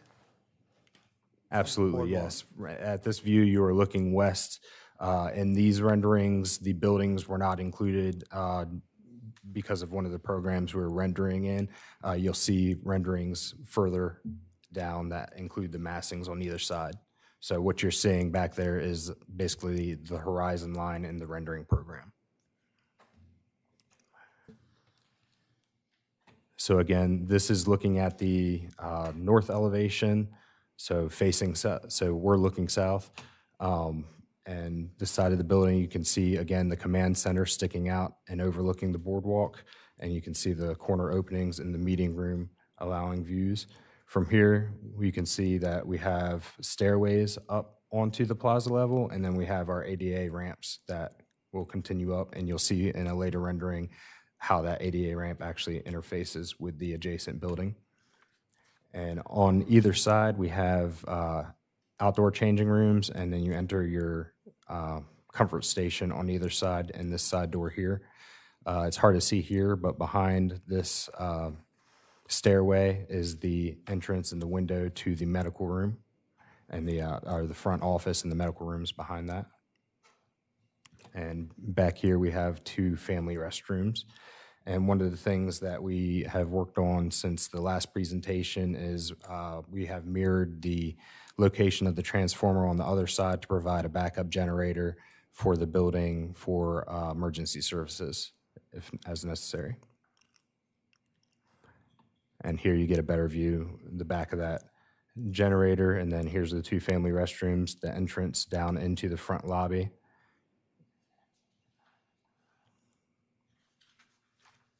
And then this is looking at the south elevation. We're looking north, and it's very similar to the other side. The building is completely symmetrical, not to favor one side over the other. That was very important. And then here we're looking at the building from Baltimore Avenue, and you can see the actual beach and ocean behind it there. And as you can see, you step down to the building, and then it steps down again to the boardwalk below. And you'll see that better in this next, or in the plans probably. So here you actually see the building interfaced with the massings on the other side of the existing buildings. So on this side we have the grottos, on the other side we have the sands, and there's existing planter along the sands that this ramp will interface with. And on the grottos it will interface with that side wall there. So one of the things we had to contend with, obviously, was ADA accessibility, and the finished floor level being 3'6" above the boardwalk. We cannot get an ADA ramp that goes up 3'6" without a landing, so we had to provide landings in between the boardwalk and the actual plaza level, and then continue up to the street level. And one of the design elements that we focused on was kind of narrowing up the building so we could have large access ways on either side, so they would not be tight and dark spaces, but rather be open and inviting. And we also look to break down the scale of the building with breaking down the roof forms across the building. And then here is looking back at the building from Baltimore Avenue, showing the streetscape that we're proposing with the Rehoboth Avenue-esque circle. And then this obviously provides some parking here, a loading zone on this side, and access to the hotels on either end. We are providing 2 ADA spots up here. They would access around to the sidewalk and the ramp down to the boardwalk or the plaza, depending on where they were going.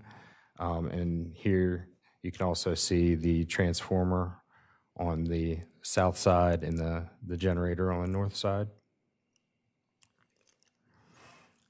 And then here's an aerial view of it, so you can see how far back that streetscape goes currently, the parking and the ramps down on either side. And again, there's just another site plan showing the parking area and the paver plaza. So looking at a floor plan, so this is the first floor plan.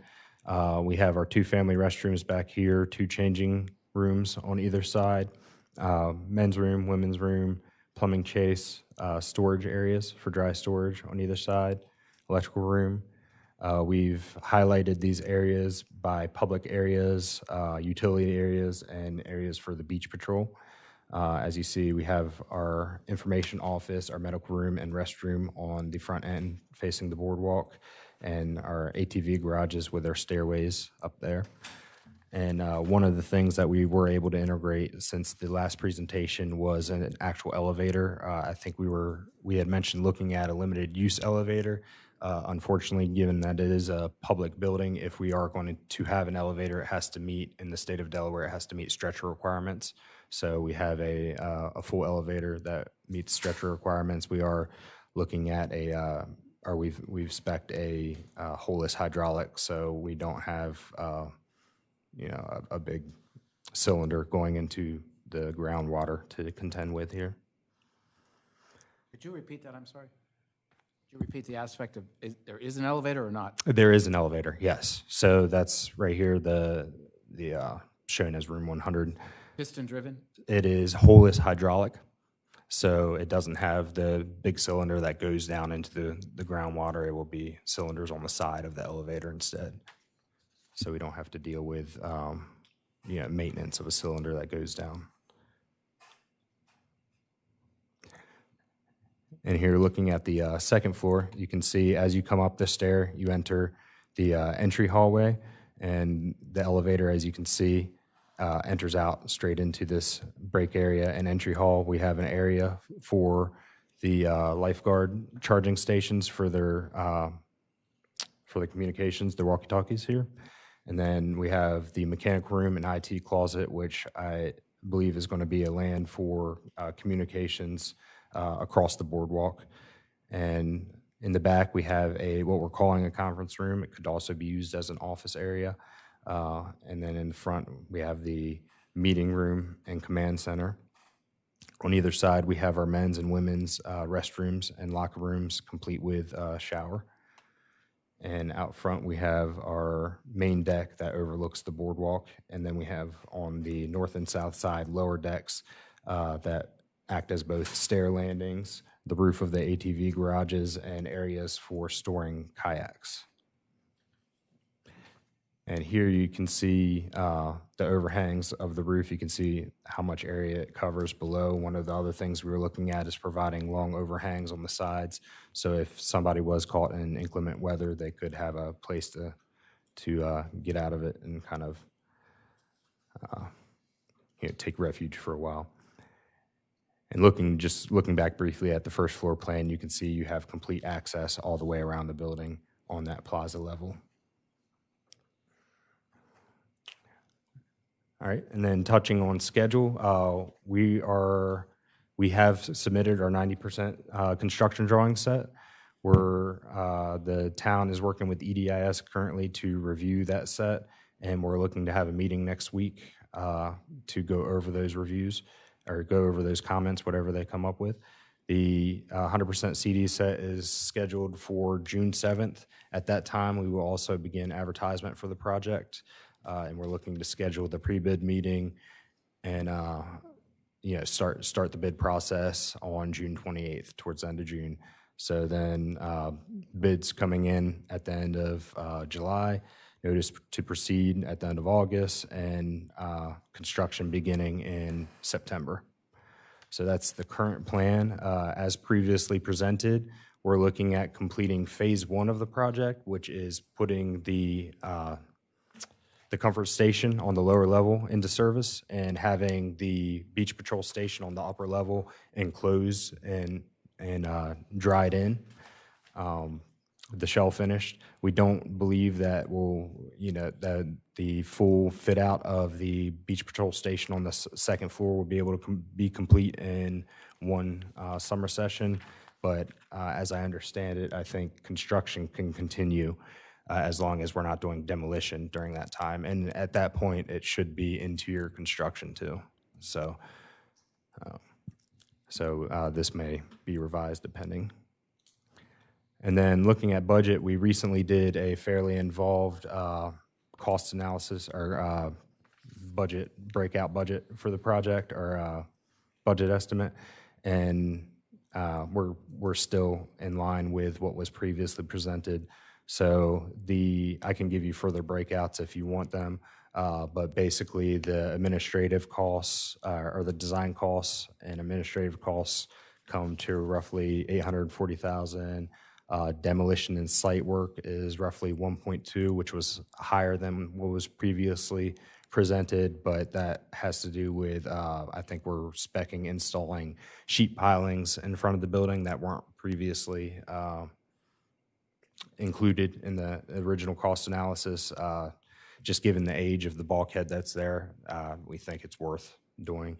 And but the building architectural roof structure, the actual building itself came in a little lower than what we had originally anticipated. So I think we're still right in line with that first cost estimate. So that's pretty much the presentation. And Peyton, can you confirm the dates when we will be presenting back to the Board of Commissioners for discussion at the workshop and for notice to proceed in the August meeting? So we have, we had bids due in July 26th. We had notice to proceed shop drawings in August 21st. Let's see. And so when we decided that aligns right now with presenting back to the Board of Commissioners for workshop for discussion on August 7th with a awarding on August 18th. Yes, I don't have that markup with me. That August 18th, that would be a vote to grant the bid. Awarding the Yeah. Discussion on August 7th with the final bid awarding on August 18th. With a notice, that would provide a notice to proceed for the contractor on August 21st. Mm-hmm. Correct. Yes, sir. The triangular roof detail above the second floor, is that open? Is that open? So no, it's attic space, but it's not It is open attic to space? below. Okay, so it's accessible, but it just has mechanicals and stuff in it? Yes, sir. Yeah, okay. Yep. All right. So we'll open it up to the commissioners first before we go to the public. Commissioner Legree, I know you had some questions, please. Yes, I did. The 3 feet 6 inches is what FEMA is requiring us to elevate above the level of the deck. Am I wrong? Yes, sir. So the floodplain elevation is 15 feet. We're setting our finished floor at 16 feet 6 inches. So that's putting us 1 foot above freeboard and then 6 inches for our structural slab. And that's the FEMA requirement. And the existing elevation of the boardwalk is roughly 13 feet.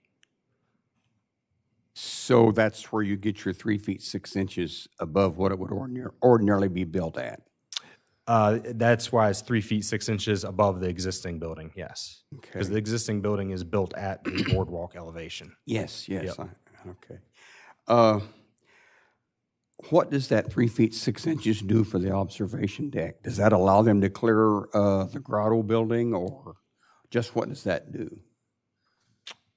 The observation deck, If it wasn't there, if it was 3 feet 6 inches lower, would that make a difference? I don't think it would make much of a difference because the observation deck is already on the upper level of the building. Yeah, and it's actually projecting out to the boardwalk. Mm-hmm.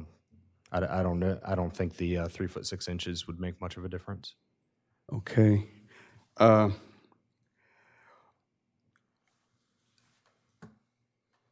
The observation deck roof looks different there than it does in the north or the south elevations. What's the level? There you go. What's the level of that observation deck? What's the height? I know the ridge line is. Previous slide. Yeah, they show on both. But what's the elevation of that roof peak of that observation deck?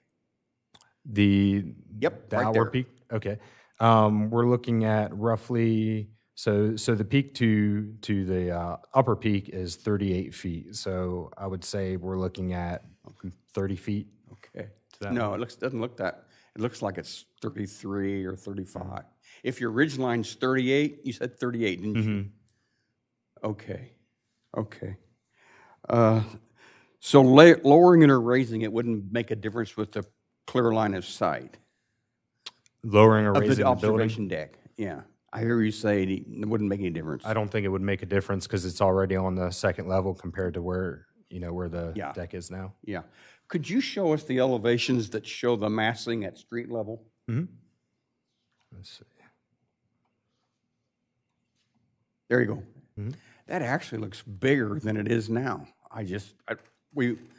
The Boardwalk Committee met there today, and we were looking at this same views that you're seeing there, although, do you know what the height of those, of the Sands Hotel is that's next to the comfort station space? Is that 42 feet? Roughly, Okay. I'd have to look into it. It's 4 floors, so. Okay.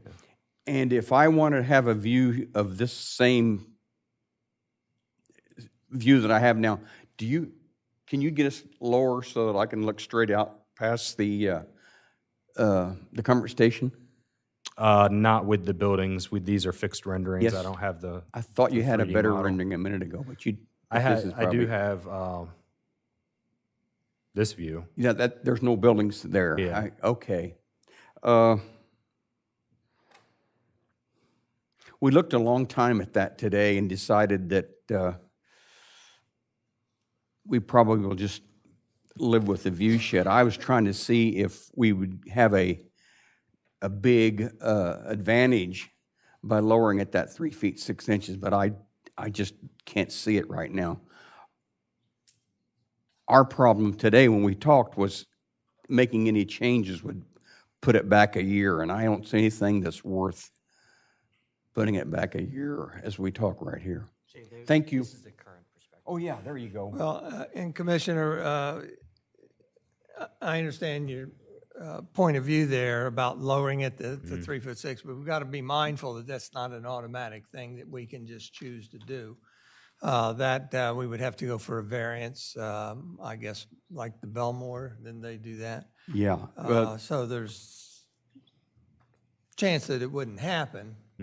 But I think the question is, if you chose to go that direction, which I'm not headed, if you chose to go that direction, what does that do to our timeline? I think it means we have to Yeah. do a total redesign, or a redesign, and then it would probably delay it from starting. Because this is a very critical starting time so that the first floor is done and restrooms are available to use for next summer. And then at the end of next summer, 2024, then they would be starting on the upper level there. So it's pretty miraculous that we can get it done in 2 seasons. Well, yeah, without and we thought interruption. that, we decided it would be a year, a whole year to delay it. So, Anything yeah. else? Thank you. Yep. Thank you very much. Thank you, sir. I have, no, I'm fine. All right, anybody else? I've got a couple. Yes, sir, go ahead. Looking at the budget, under site, Let him bring it up. Thank you, Ed. Sure. the Baltimore Avenue work, what does that include? Is it just that sort of, I would call it a roundabout, I guess, with the Yeah. parking in the middle? Yep, so I'll bring it up here. So that work includes basically everything outside of the building. We're including the parking spaces and this first piece of work in the actual beach patrol. But the Baltimore Avenue work, that budget number includes this pavered area, the planter areas, concrete, flagpole, that stuff going on there. And could you just explain to me the rationale for the installation of that?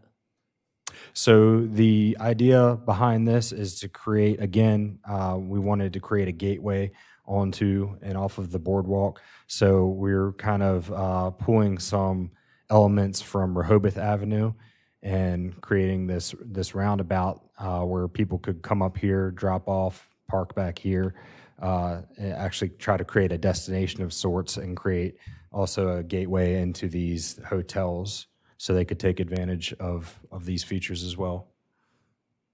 Yeah, I like it, of course, because I've I- been studying it for a while. But if you remember the Wilmington Baltimore Streetscape Task Force that you served on, I had some different concepts for the end of the street. One of them were a bunch of sails and flags and things. If you think about, envision them right in the middle there, then you're not going to be able to see the building itself. And to me, that's a gorgeous building, and I like it. So it's a conundrum. But also, I look at the what purpose does it serve? Well, it allows tractor trailers to back in, or the short ones to pull in and turn around and offload there. It allows people to access the Admiral on Baltimore and one Rehoboth and whatever that's called. And are those parking spots in the middle, are they intended to be loading and unloading, or actual just parking spots?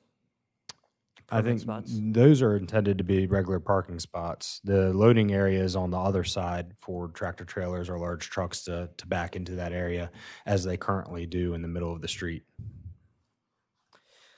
I guess I'm having a little bit of trouble with this aspect of it. Not only is it costing $500,000, we're also losing, I think, by my count, approximately 18 parking spots.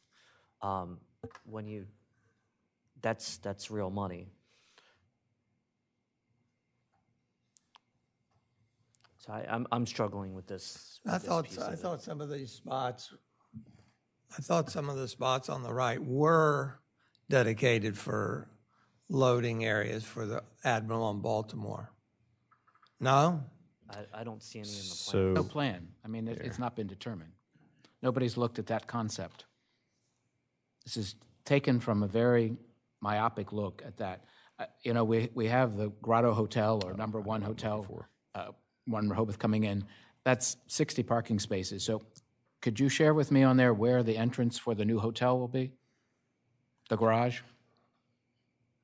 So currently on the site plan, you can see the existing parking layout.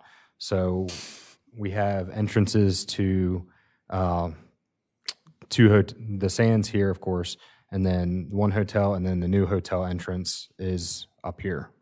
And is that reflected in your other drawings? Yes. I believe it's on slide 19. Yep. So on this drawing, you can see we slope the area here for two reasons. One, to create our fire department turnabout, but this also provides the entrance to the new hotel there and the existing hotel here. So you've got, and then I'm thinking of traffic and the loss of parking spaces there also, but just by my calculations, we've got current hotel, Admiral has 76 spaces, Atlantic Sand 180 spaces, which 256 spaces total access needed from there. Then we got two new hotels, the Grotto or one Rehoboth, and then Atlantic Crown is 60. So that's an additional 120 cars that are traversing that area, checking in, checking out, that kind of stuff. Also additional delivery trucks and what have you for the newer hotel. The Grotto Hotel, I'll refer to it. So just, again, looking at that, to look at this in a comprehensive way, I hope that is being taken into consideration in doing that with the architects or with our building and licensing department or whomever, that we're not just looking at this as an isolated project, because certainly it isn't. A couple of the questions I have to go along. In the budget, if I remember from previous budget, there was a contingency. Is that no longer in there? No, there's still a contingency. It's just not listed? It's not broken out. Okay.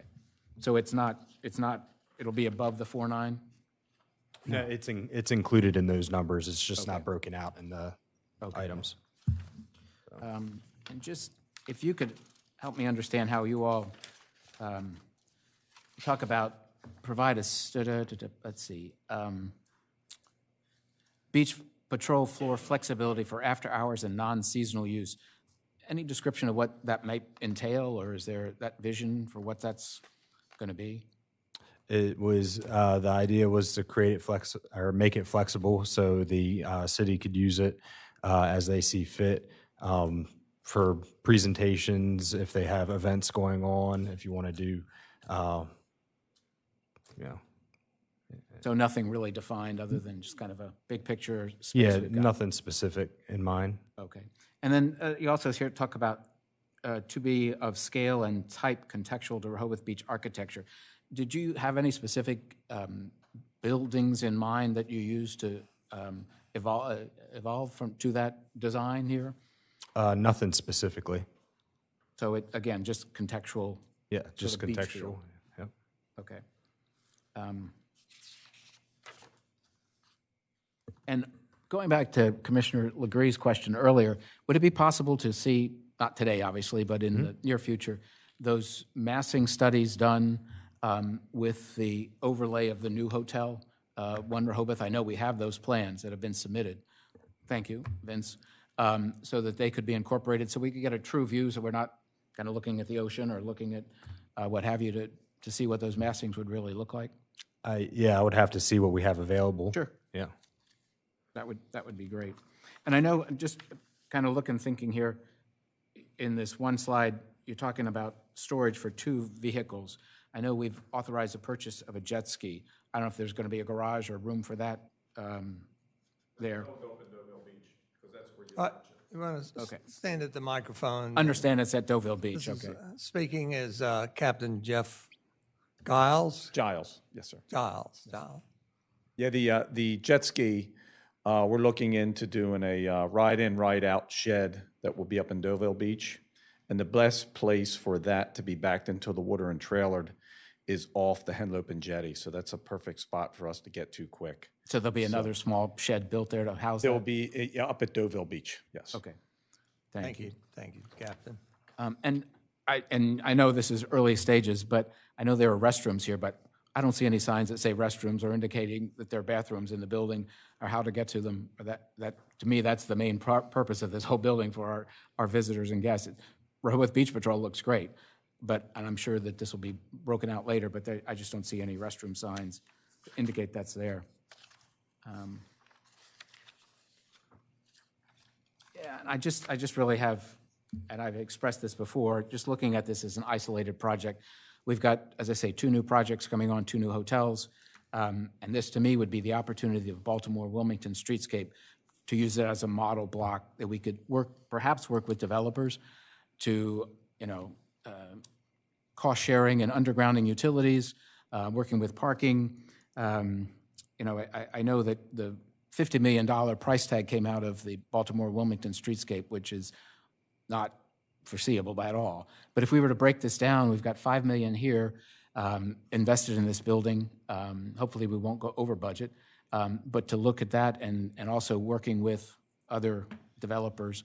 It's a co-ownership, well, not co-ownership, same ownership as the new hotel, Atlantic Crown, and the existing old church. I'm sure there's going to be development there. I understand now that the parking lot, the overage parking for the Bellhaven Hotel is no longer necessary. So that $3 million piece of property sitting there, and sure, somebody's going to develop it. So that's another use. So again, I just see this as more opportunities. I don't want to slow anything down. I do certainly support we need new facilities for the Beach Patrol. They are one of the reasons that we're here. People come for the beach and to feel safe on the beach. But I just, again, feel we need to look at this wider than we currently are. And I don't know if the horse is out of the barn at that, but I just want to, again, express my feelings about that. Thank you. Thank you, Commissioner. I'm very happy with what we've got designed. I'm happy with the elevation of it, rather than postponing and trying to lower it. I also recognize the timing is good on this, so I hate to slow it up. Timing meaning we have to start at a certain time in the fall to be able to realize this project in 2 years. Also, the timing, I mean by the coordination with the construction of the One Rehoboth or the Grotto Hotel, so that it's very critical that what they do coincides with or mirrors our project, especially ADA compliant sidewalks, which we were achieving for the first time ever on that block, having ADA compliant sidewalks on north and south side. I have said before, Patrick and others, that, I've disappointed the CDP that was recently approved, removed consideration of development of a design module for the commercial area. I personally would still like to bring that back. Doesn't mean we can't do it, this removed for the CDP. We can do it if we agree to do it and develop some standards for the design of the building. I think this design is perfectly fine, and it's contemporary, and it also kind of reflects an old flavor, beach flavor, if you will. Not unlike what we did for this building with different gable roofs and such to mimic the old Rehoboth houses and such. So I look at a lot of what's already accomplished or already built. The Atlantic Sands is already built, and then they've already designed somewhat the next building. So Langford has essentially got buildings scheduled for 80% of the street on the north side of Baltimore Avenue. Then you've got One Rehoboth Avenue or the Grotto Hotel coming up, and then after that you've got the Admiral Hotel, where they've done some beautiful renovations to it in the exterior, and that looks good. And then from the western edge of the Admiral in Baltimore, from there to First Street are some areas that could be cleaned up and everything. So again, I would like to see that we develop a design template that the timing, I think, is good for that to marry with a streetscape project. But I am somewhat happy with the end there because I've watched it being developed over time. And it's a challenge. I think it's a challenge when we get to Wilmington to try to design the end of the street for big trucks to turn around and all that stuff. Go ahead. Yeah, and I support that. I just kind of remind us all that we redid the entire Rehoboth Avenue streetscape without any design guidelines. Some people think that was good, some people think that was bad. But it was accomplished, but it was also done in phases. And that's when I look at, we have talked about the Baltimore-Wilmington streetscape for a long time. There's a committee, they've done a report making recommendations, and at $50 million, we certainly would be financially irresponsible for us to commit to that at one time.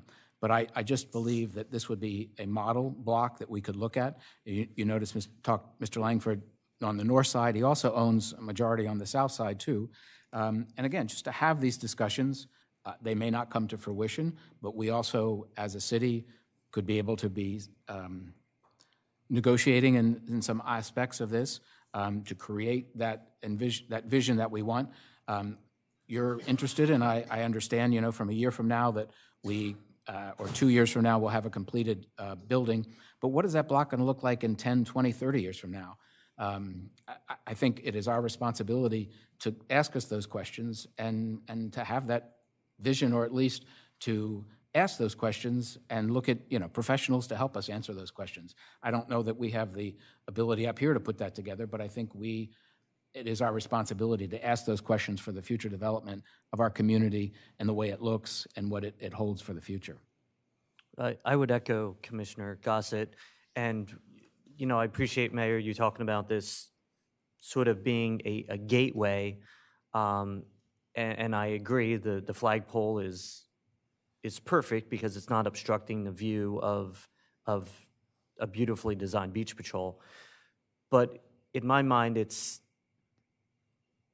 almost reversed from what it should be. The gateway should be getting pedestrians, and this is very vehicular focused, getting pedestrians from the boardwalk to Baltimore Avenue and vice versa. This has no focus on pedestrians at all. And that's not saying it can't be incorporated, but I'm not seeing that here. And I agree with Commissioner Gossett that we need to figure out the vision that we want and how to incorporate those streetscape projects into it. Commissioner Legree? Have we actually sat down with the the Sands people and the Grotto folks and said, here's what we're thinking about. What are you thinking about? Do you see any showstoppers? And hey, have you thoughts about the rest of Baltimore? They may have some vision too. Maybe we've already done that and this has been okayed, but we need to get their input. This takes up quite a bit of the Sands access, although we may be improving it, but I'm just interested to see if we've even talked to those folks. Well, I don't know the time frame, but Evan, you were out. The question is, have we talked with any of the hoteliers in that area? Yeah, so actually, I think it was shortly after the last presentation that was given by Mike Wigley. We met with the Sands, the One Rehoboth Avenue team, and also the Admiral. Gene Langford at the Sands was extremely excited about the project. He didn't offer any feedback about it. One Rehoboth Avenue, we coordinated on the entrance to their building, and the Admiral had some concerns about driveway space that they currently have for access to a dumpster. So Mayor, back to your comment earlier, we did have some discussions about possibly utilizing some of the spaces in the median for loading and unloading, knowing that there are 3 hotels there, but that was never finalized or anything like that, and certainly we wouldn't dedicate any spaces to a particular hotel. But that was an idea that we had, mainly because also, as currently designed right now, really there's no way we could install a parking meter within the median, but we would prefer not to, only because of accessibility to the meter as currently designed. So we would push to go towards something like Park Mobile, posting signage or stickers for Park Mobile zones. But we thought that that island might be a good use for loading and unloading, but not dedicating it to a particular business. So that was some of the feedback we received from the Admiral that we thought about and tried to incorporate as we moved forward. But yes, we did meet with the 3 hotels. But just to be clear, you met with them to review the project of the Beach Patrol building, not with any holistic view of because there is none, of a vision, correct? For the entire streetscape. It's only With regard to the streetscapes, Commissioner? With regard to the integration of the streetscapes and this project, right, and all future projects coming to the table at a single time to share ideas and bounce ideas. And I'm sorry, did that occur or not occur? Not to my knowledge. Okay. So what I will say is when Mike Wigley was previously working on the design, I mean, the Wilmington-Baltimore Avenue Streetscape Task Force was also doing a lot of work. And so Mike brought all of the concept ideas from the Baltimore-Wilmington Avenue Streetscape from the task force into this design. So one of the main priorities was sidewalks and accessibility for pedestrians, the plaza, the gateway entrance at the end of Wilmington and Baltimore Avenues, which goes back to the 2010 CDP, and then also the limited vehicle access zones at the end of each street. So those are 3 main elements from the Baltimore Avenue Task Force that were incorporated into this design, but not necessarily into the details as to things like pavers and colors and some of those other streetscape amenities like benches and lighting and things like that. All of that we know was going to come later because we haven't yet had those discussions with that task force. But the high-level concepts that we received from that task force were incorporated into the design that you see today. So, and one other quick question: has any of this information will flow into the traffic and parking management study that we're doing? I'm not sure if this right here has filtered in, but we can most definitely send it in there because I think it's going to be, it needs to be taken into consideration because one, we will lose, as Commissioner Ternowski's comment, numerous parking spots, so that will no longer be in use, but also the traffic patterns will significantly change, right, as you all know. Yeah, that is certainly the flow of traffic is something that they'll be looking at as well. And that was, so you'll recall Rossi was the group that we worked on for the Streetscape Task Force. They're also the consultants that we're using for the parking and traffic study. They also had done a parking inventory study for us. So they already have a lot of this data. They have a lot of the historical knowledge and understanding of the city's interests and desires. So I think that's one of the benefits of using Rossi is they're certainly aware of this project, aware of the Streetscape project, and are incorporating, all the feedback that they received from those and their knowledge of the city. So, To your point, Commissioner, all of these different projects moving forward, this project notwithstanding, but I think we need to kind of at least take a look at that one and see what, because you had mentioned it, I think the mayor's mentioned it and several other commissioners, looking at that block by block streetscapes and see how that one would flesh out over time and space. Maybe the authorization of additional consultant to bring all the parties to bear, and maybe I think you mentioned at one time, Mayor, different charrettes types of discussions. Bring all them to the table, discuss, have a synchronization design meeting, and potentially flesh out some of these early on streetscapes to see what that may layer out over time. I mean, the Baltimore Wilmington Streets Task Force, I believe, kind of came to a halt when they came up with a $50 million price tag.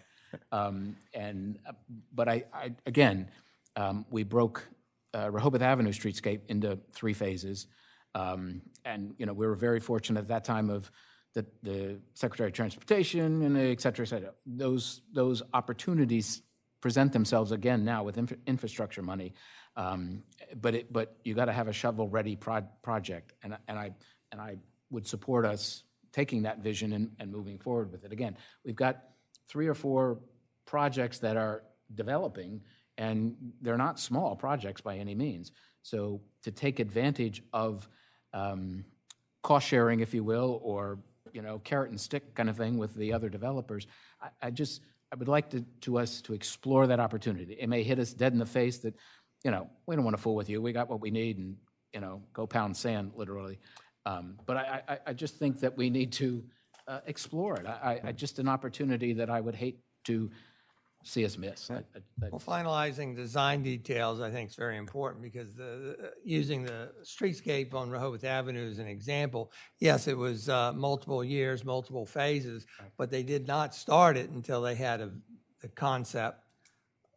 The sawtooth edges, the sidewalk with the diagonal cuts in it. Right.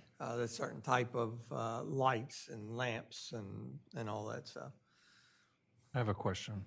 So is the construction of the lifeguard station, they're actually 2 different things. If we took out this Baltimore roundabout or whatever, is that going to affect whether we build the lifeguard station or not? So, correct me if I'm wrong, that's the geothermal field underneath that roundabout? Yes, so the geothermal wells will be under the streetscape there.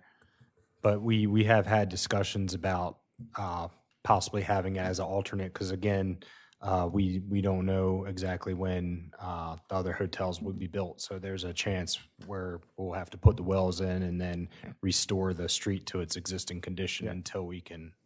And then come back at a later time in phase 2 to build what you see there.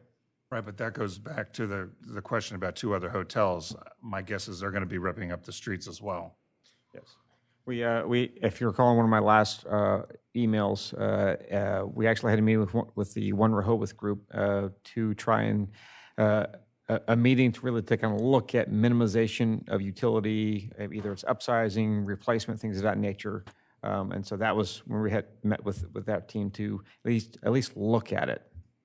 Because I would hate to hold up the building of the actual structure at the end, but it sounds like these 2 things are related with the streetscape piece. Minimizing opening those streets is always a priority. I think for both the commercial and for our project in and of itself, you open the streets up one time. If you have to upsize utilities, you upsize them, and then you get that street closed because now you're not closing it down for both commercial and for residential and for visitors. Right, but if we held this up, though, this could go on a couple years. Well, Yes. it's scheduled for 2 years now. Right, but I mean, Yes. so it would go probably another. But I mean, I think it was a great point. Taking all these different designs, if the commissioner desires to move forward with this, but taking all these designs and overlaying them on each other and looking at what the streetscape looks like, bringing those individuals to the table to see what the future could hold, as using this as one major example that may help paved the way for futures. I agree. This could be the first bite out of Baltimore and really develop a great project. As Commissioner Gossett said, a holistic view of Baltimore all the way to First Street. And I don't know what it would take, but we ought to be thinking about that. But I don't think we ever got any sort of design schematic on Baltimore, did we? No, we have not gotten that far. Right, So so- I guess what I'm maybe hearing is let's go forward with the building itself. And for the rest of the street area there, we essentially have a year to go that if we chose to redesign it or design the whole street in that time. Because we're not gonna have that paved by the end of the first year, right? Yeah, well, that was my question is could we do that? In other words, not holding up the building, but it sounds like though that there's some undergrounding that has to take place with, what'd you say, geothermal tanks or something? Yeah, there's going to be 8 geothermal wells that will have to go under the streetscape. Which would be necessary for the building. Oh, yeah, necessary for the building, yep. So That would be need to be accomplished the first. Yes. That would need to be accomplished during the first so phase. the answer then's no, right? But you wouldn't have what you see there, the final product, you wouldn't finish that in phase 1. That would be in phase 2. Yes. Yeah. That roundabout is in phase 2. Yeah, and that goes back to my previous point. I think that we are breaking out the roundabout right now as a bid alternate with the idea that the base bid is going to be just restoring the street to its existing condition. So we're going to perform the work under the street, restore it to its existing condition for phase 1. And then the only reason we're really including this as a bid alternate is if the stars aligned and all the other hotels were able to construct or work at the same time, then potentially we could have the same contractor continue with the alternate. But more than likely, it's going to be built at a later date. And is your company managing all that puzzle? No, I believe the city is working with EDIS. You know, and again, if you put one Rehoboth, if they bid with a contractor, and we also bid with the same contractor, and Crown Atlantic builds with the same contractor, for massing the same contractor in one area, there's got to be a scale of economies there. But again, if we're working independently, or it's like, yeah, that would be nice, but let's talk about it, there has to be some at-the-table action. And I just don't see that is taking place at the moment. I'm sorry. That needs to take place. So how would that take place? Who would be The project manager. pulling it together that we don't currently have? Well, we are moving forward with EDIS, for lack of a better term, as the project manager for this one. They will be working on the city's behalf, verifying big documents, and then that will be once the bids come in and they're awarded. That's kind of where that's the. Help me out here, Glenn, on this one. So when we start getting multiple bids for public and private projects, it would become interesting to make sure we don't violate anything. Saying that one is very high level as possible without committing ourselves to. Can you explain that to me a little better? The difference between accepting bids for public entities and private entities is very different. Because we're a public entity, government entity. But We have certain regulatory guidance that a private industry does not have. But if you can point out to those contractors, potential contractors, that the economies of scale, then they're still dealing with 3 or 4 different entities, the city's private, public. But you know, if I have the opportunity as a contractor to bid four pieces of business all within one block, there's got to be an economy of scale, as I keep referring to, and perhaps a more economical way to manage this whole thing. But again, how do we get those people to the table? If it's EDIS, that I would certainly support that. But again, I just think there's an opportunity that I would like to see us pursue in that regard. Sorry. can I put together a small proposal with a consultant with a scope of work and bring that back to the Board of Commissioners in about a month, 45 days, and see if we can kind of scope this thing out in its totality to bring all pieces of the players to the table to have a discussion. But I would have to need that consultant to kind of really take everything and overlay it to show a initial concept and then subsequent concepts.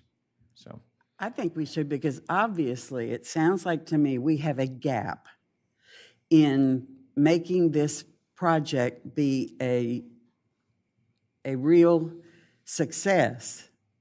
And we can see the gap, and all we have to do is fill the gap.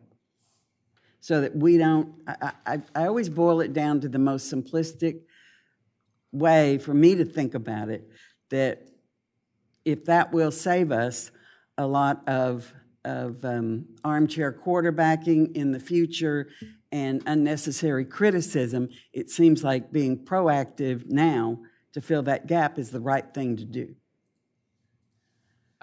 I think that distills it down. Again, I personally don't really have any problem with the design of the building, and I think the need is great, and they filled that out. I mean, there's some tweaking to it, certainly.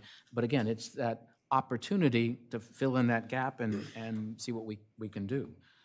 Again, if you bring these folks together, Lawrence, which I would strongly support, to see what we could come out with, I don't think that would delay the building in any regards. But I think we owe it to ourselves to move that vision forward. And I want to check myself. Am I interrupting somebody? I'm sorry, I just heard something. Oh, I went, oh. Oh, well. No, go ahead. Finish your thought. I want to come at it from a different perspective as well. When I look at this schedule and see the date of September 5th of 2023, that is very eye-opening to me. That, to me, will get here. I had someone talking to me the other day about work for July 4th. And I said, my heavens, we haven't even gotten to Memorial Day, but we're now talking about July 4th and Labor Day. So this is coming up very, very quickly to me. And the question that I have from a different perspective is, do we have any way of gauging the level of awareness that our constituents have about this project? Because when September 5th gets here, if we are on schedule, which I know that would be our goal, and they start seeing things, and I'm just wondering, and Lawrence, you're already grinning, because I want us to have a high level of awareness, because we've been talking about this since the budget. And I had a very revealing conversation with a constituent the other day when they asked the question, because they're not here most of the winter, et cetera, what's going on in Rehoboth? I said, well, one of the things is going to be the new beach patrol building. What new beach patrol building? Why do we need a new beach patrol building? And I have to compliment you, sir, on the 9 objectives that you listed on these 2 slides, because these are the 9 things that I started to try to reference. And in my attempt, which I think these are absolutely spot on and great, in my attempt to explain to them what we were doing, when I got to the part about sweeping beach sightlines, they said, what, has the beach changed in the last 50 years?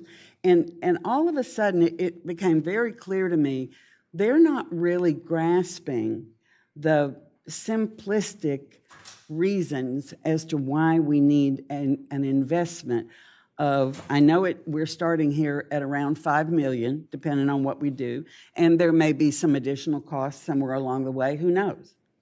So I go back to my central question is, do we have a sense of how widespread the awareness is within our constituents of the status of this project and, well, especially the need for this project and how quickly we could actually begin construction on it? I don't know who could answer that, but I'm looking for an answer to that. Well, one of the things that I was planning on doing in the next couple of weeks was drafting another position for the Engagement HQ software. I think we're at that stage. I think early on, this was, when I talked about, this was one of the projects, stormwater utility information, and the beach patrol is the other one. I would like to kind of move forward with that one. I think we could build those out, get those socialized, get the word on the street for informational purposes using those design guidelines, those pictures, what it's going to look like, scalability, and the rationale behind it as to help show the story, get some feedback. And this one, I think, really kind of out of the gate, this would be a great one because it's right around the corner. Well, I would support the launch of Engagement HQ right now, today. I've seen the demonstration. I don't know if everybody's seen it. I'm assuming everybody has seen that demonstration.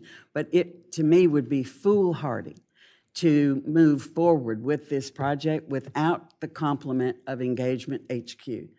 And in addition, stormwater, the stormwater utility.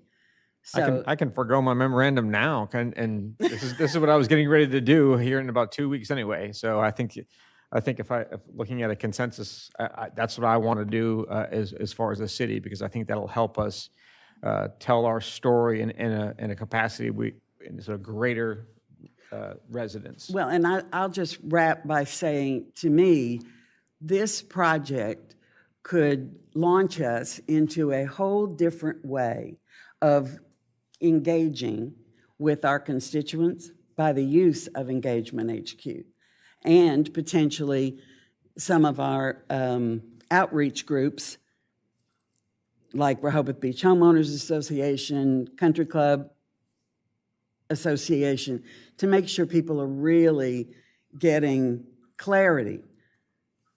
And it could be a very useful step in a model of how to engage more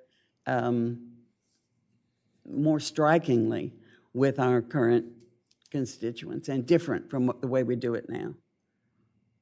So I thank you for the 9 bullet points that I hope, I plan to commit them to memory so that additional conversations may go a little more smoothly for me. Thank you. So Lawrence, you indicated in the next month and a half, you'd bring back to us a proposal essentially on how to coordinate the design of the streetscape and how the end of Baltimore Avenue would coordinate with the rest of the thing. Are you comfortable doing that and moving forward with this timeline so that that's not holding this up? Mayor, I think I look at these as 2 independent actions, complementary but independent actions. Moving forward with this one, provided the Board of Commissioners does do their voting today, but I think these are separate and distinct. Bringing someone on in a separate capacity to look at that whole block in its entirety to what it could be, because like I said, we have a lot of digital footprints right now and images that we could use to help really fill in the gaps to what that whole part of the city could look like. Okay, and what I wanted to hear in particular is that this schedule would move forward based on our conversation today. I don't see anything holding up pursuing this. Do you agree or? Yeah. Agreed. Yeah. Depending your vote. Yeah, we're not conducting a vote unless anybody wants it, you know. Well, I'm fine with a consensus, and I would want that consensus to include the launch of Engagement HQ. I'd like to second that simply because I'm just more or less trying to sort of test to the extent that I think I can, what the future holds in the relatively near term. And the main thing is we're coming out of a period of cheap money, and things are costing more. And I'm not talking necessarily about the specter of rampant inflation, but it's just a mere fact that we're going to be spending money for this stuff. And I certainly welcome the idea that if there's a way to reduce costs through common purpose and so forth. But that's really only going to be affected by fixed costs, not variable costs. And I think, obviously, I think savings can be made, but I don't think that's going to be that demonstrable, But anyway, but I think your point, Ms. Sharp, the engagement, I think, is important because, the public needs to know what we're trying to achieve here. And going back and looking at what we went through with the building of this building and how that was so, broadly taken as, this monument to whatever, and clearly we have it, and it's a terrific building, and it's a center point of this town and our governance and all that stuff. But this is clearly what we're talking about here is clearly a service project. It's serving the community, serving the tourists. It's another thing like that. But you got to sell it, and I think that's our charge. So. We could conduct a formal vote if you like to authorize city manager to proceed. However, I think it could also be done as simple as asking, are there any objections to moving forward as articulated today? And the moving forward would be, And including... Wait, I was going to say, to me, it's got three components. Let me just make sure my mind is processing it correctly. The first one is that we stay on this schedule relevant to the Beach Patrol building. The second one is getting a gap filler, which will be some type of outreach to potentially consulting firm to pull this holistically together. And the third one is bringing our constituents closer to it by the use of Engagement HQ. Well put. And to continue reaching out to developers and potential developers of Baltimore Avenue. Yeah, I agree with all that, and I'm just going to publicly just throw in a caveat. At least one of the affected property owners reached out to me this week and was a little unsure where the project stood, and they previously expressed concerns and thought that they may still have concerns. Now, I know the city manager and his staff will be meeting with them, but I just want to make sure that we maybe do a second outreach to all of those businesses or developers on the end of that block and just kind of make sure that just a second, hey, these are our most recent plans. Are you sure there's nothing that would create any worries? And before we go to the public, and so you're hearing all this. So again, we could do a formal vote, but I'm content with everything that's been said in the last 15 minutes. Can I just ask one question related to that? Will we, I assume that the presentation will be put on, embedded in the agenda, but will we have the actual, because you can only do so much with the presentation and zooming and stuff, will we have the actual PDF plans that folks can be able to access? Aren't those loaded up in previous, Ann, were those loaded up in previous meetings? I don't know, that was before my time. No? Okay. We will get the plans, the detailed drawings, and we will get those loaded up into this meeting. Okay. As an embedded document post-meeting. Okay. All right, thank you. If there's nothing else up here right this minute, let's go to the public. Mr. Public, identify yourself and your relationship. And I'll be super brief. But, oftentimes you all hear complaints, and I wanted to offer some positive feedback. I think Mr. Christian and Evan and everybody has sort of undersold at least the outreach the city's had and the coordination with One Rehoboth. That's who I represent. We've had, I think, 4 or 5 meetings at this point, going back to Sharon Lynn as city manager, and then Evan when he was the interim manager, and certainly now Lawrence as the city manager, where the city's made their whole team available, including the consultants, public works folks, DBF. I think Edis was at one. Our whole team was there with architects and engineers just to coordinate what everybody's talking about.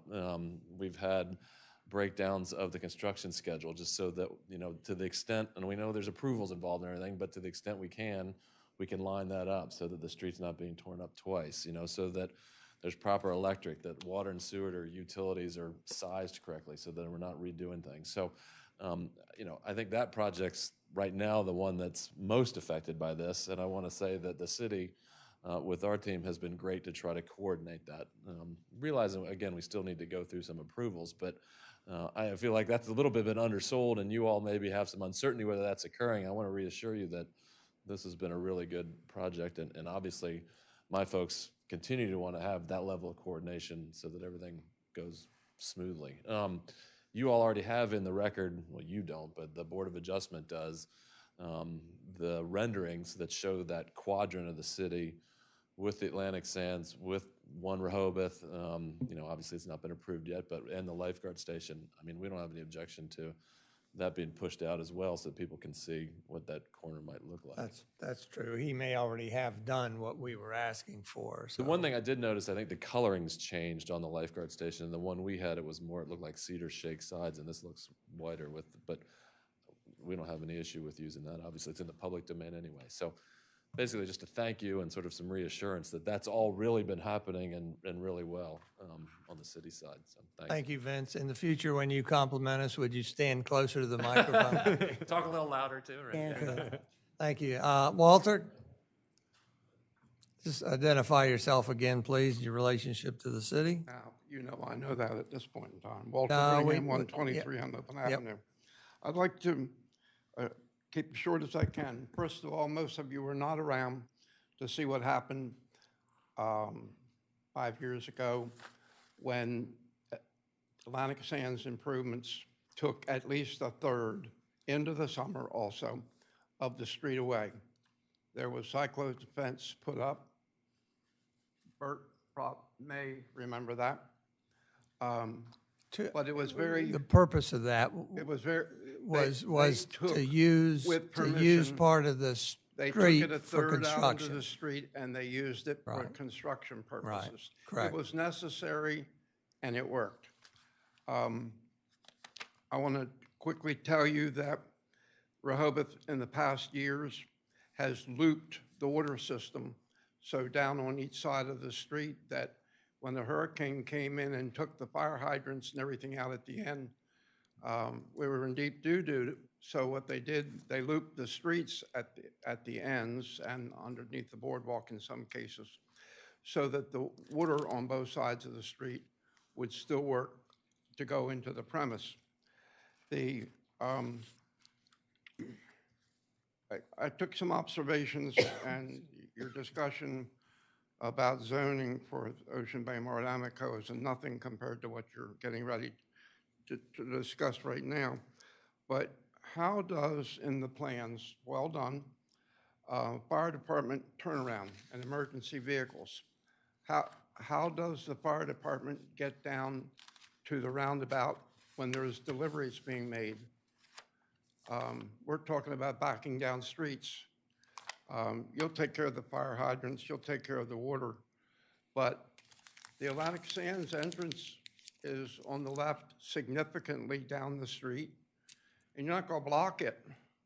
You're going to have to leave it open, and you're going to have fire department access. And then you're going to have all the trucks, tractor trailers, concrete trucks making deliveries. There's a lot of planning. Go partly to the end. You need to be looking like 3 years out. But Grotto's comment was made to you, maybe we have something on Grotto's. All you have to do is walk across the street here, and if building and licensing doesn't have what you need, then make some copies of it or ask them. I had friends that were down in the islands, and I see on the new plans, the building looks nice, but I see wings go out. And down in the islands in St. Thomas and places like that, those are places where the wind comes in and lifts the whole roofs up. They have to be bolted down or they cause really, really serious problems. So I was around a long time ago when the discussion was blocking the view at the end of the street when we put the lifeguard stand down there. And after a while, it didn't matter. But the most important thing is from Motorola that we got taught at the firehouse was get the job. That's the most important thing. EDIS, they got the job. They do everything around here, and what they don't, ADEL does. But this is a year-round project. And when they broke the streetscape apart in 2 or 3 different parts, we were not year-round. And they took each section and basically took up all the dirt. And we have lines running down the center of Rehoboth Avenue on each side, primary from the cable companies, from the power company and the cable company and everybody else. This is not a simple construction job. This is going to be highly disruptive. When you went down Rehoboth, we used to plow snow a different way, but we learned. But when you went down Rehoboth Avenue in the first block, there was sidewalks made of wood going into every business. And there were water lines went in, hoses that Howard Blizzard and everybody ran in. This is going to lock down the city in those areas. When we lost the boardwalk, it was nothing.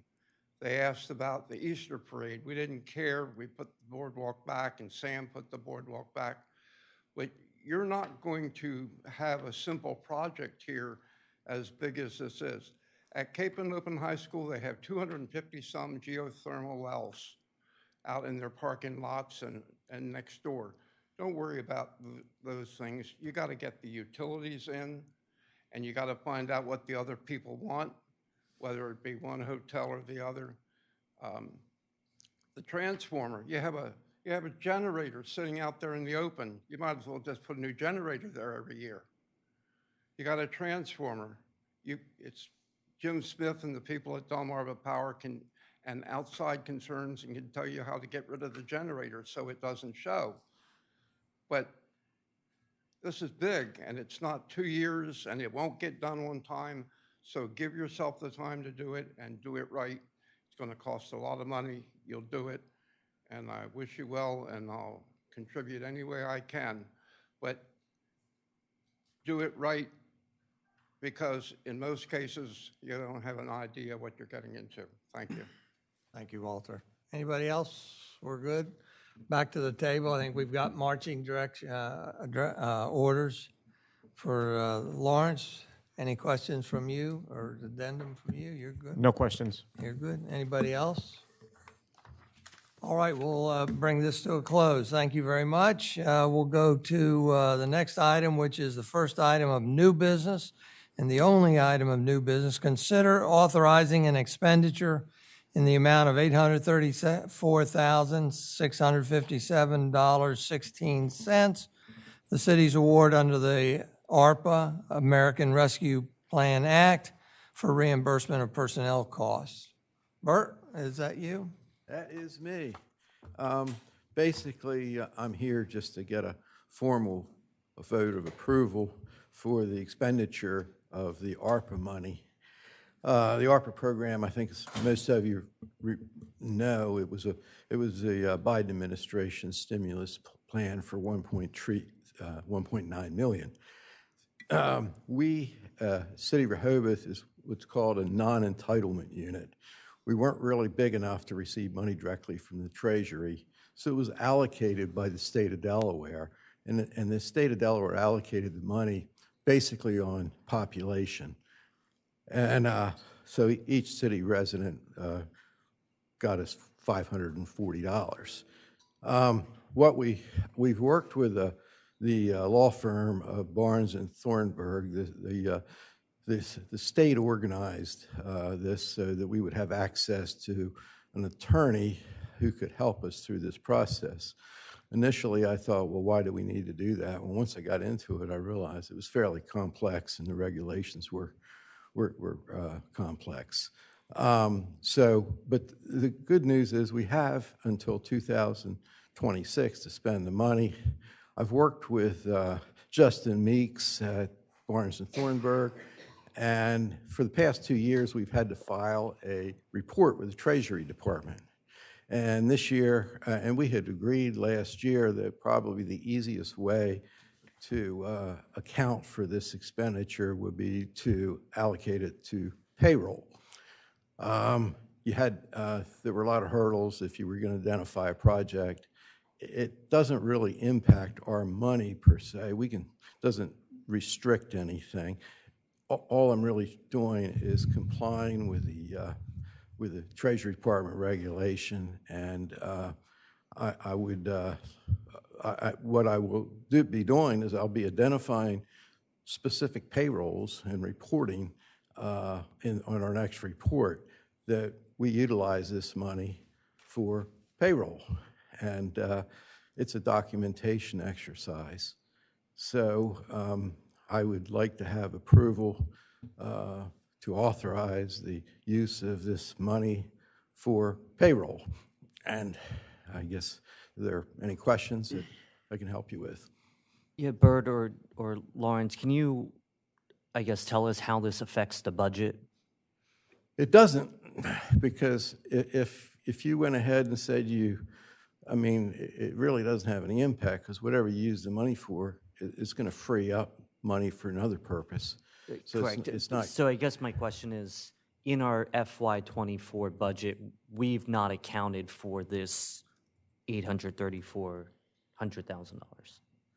Not to my knowledge, is that right? Is it going to be encumbered for this year? We deferred the expenditure. We deferred the recognition of the revenue until we spend the money. They wanted, that was one of the requirements. You couldn't, unless you could identify what you were spending the money for, you couldn't recognize the revenue on your books. It's really just an exercise. It's Yeah, no, I understand that, but in a very simplistic way, if all of our expenditures and all of our revenues for FY24 that we've budgeted for, if all of that is exactly what we budgeted for, and we're now applying this $800,000 plus to payroll expenses, we're going to be in the positive $834,000 for FY24. well, it's going to be basically a wash, because you're going to have $834,000 of revenue recognition, $834,000 of expense. Right, but we've not yet recognized the revenue aspect. Okay, Right. question answered. Great, let's spend it. This will also be taken into consideration when we come forward with the compensation benefit study. That is, we just had our initial meeting, scoping meeting this past week with Siegel. So that will come to fruition later in the year. So I think that will be discussed at a later date. Well, Mayor, I move, sorry. Just say, I would make a motion authorizing the expenditure in the amount of $834,657.16. That's the city's award under the American Rescue Plan Act for reimbursement of personnel costs. Second. We have a motion by Commissioner Gossett and a second by Commissioner Edchanowski to authorize the expenditure as noted. Is there any further discussion? Anybody from the public? Nope. All those in favor of the motion signify by saying aye. Aye. Those opposed? And the motion's carried unanimously. Thank you very much. With that, we'll move to next item of business, which is Commissioner announcements and comments. I'd like to start off just by reminding you that probably a month and a half I taught the fifth graders at the elementary school a module in government. Well, it was, I guess, maybe a week ago, I taught another module in government, a little different content for the third graders. Right in this room, they did a field trip. 5 different classes walked in here at 5 different times during the mornings, and I gave 5 different classes. And it was scary as heck, the first one. But when I got through the first one, it was wonderful. They were just great, very inquisitive. So I enjoyed that. That's one of the privileges or benefits, I suppose, of being the mayor. Are there any other commissioner announcements or comments? If not, I'm going to move on to the next review future meeting dates. Our next workshop meeting is Monday, June 5th at 9 a.m. And then that same day, Monday, June 5th, after the workshop, 2 o'clock in the afternoon, is a special meeting. Those are particularly long meetings, unfortunately. but we'll get through them as quickly as we can. With that, we'll finish up with any additional citizen comment. Walter, you're the only citizen. He's shaking his head no. With that, I just have a question.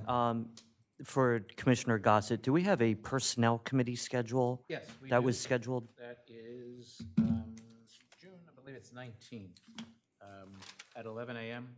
Okay. June 16th. 16th at 11 Okay, a.m. all right, thank you. And it's just to review Chapter 42, the updates provided. Thank you. all right. With that, then, I'll adjourn this meeting at 4:43 p.m. Thank you very much. I will be in the car by 5 o'clock.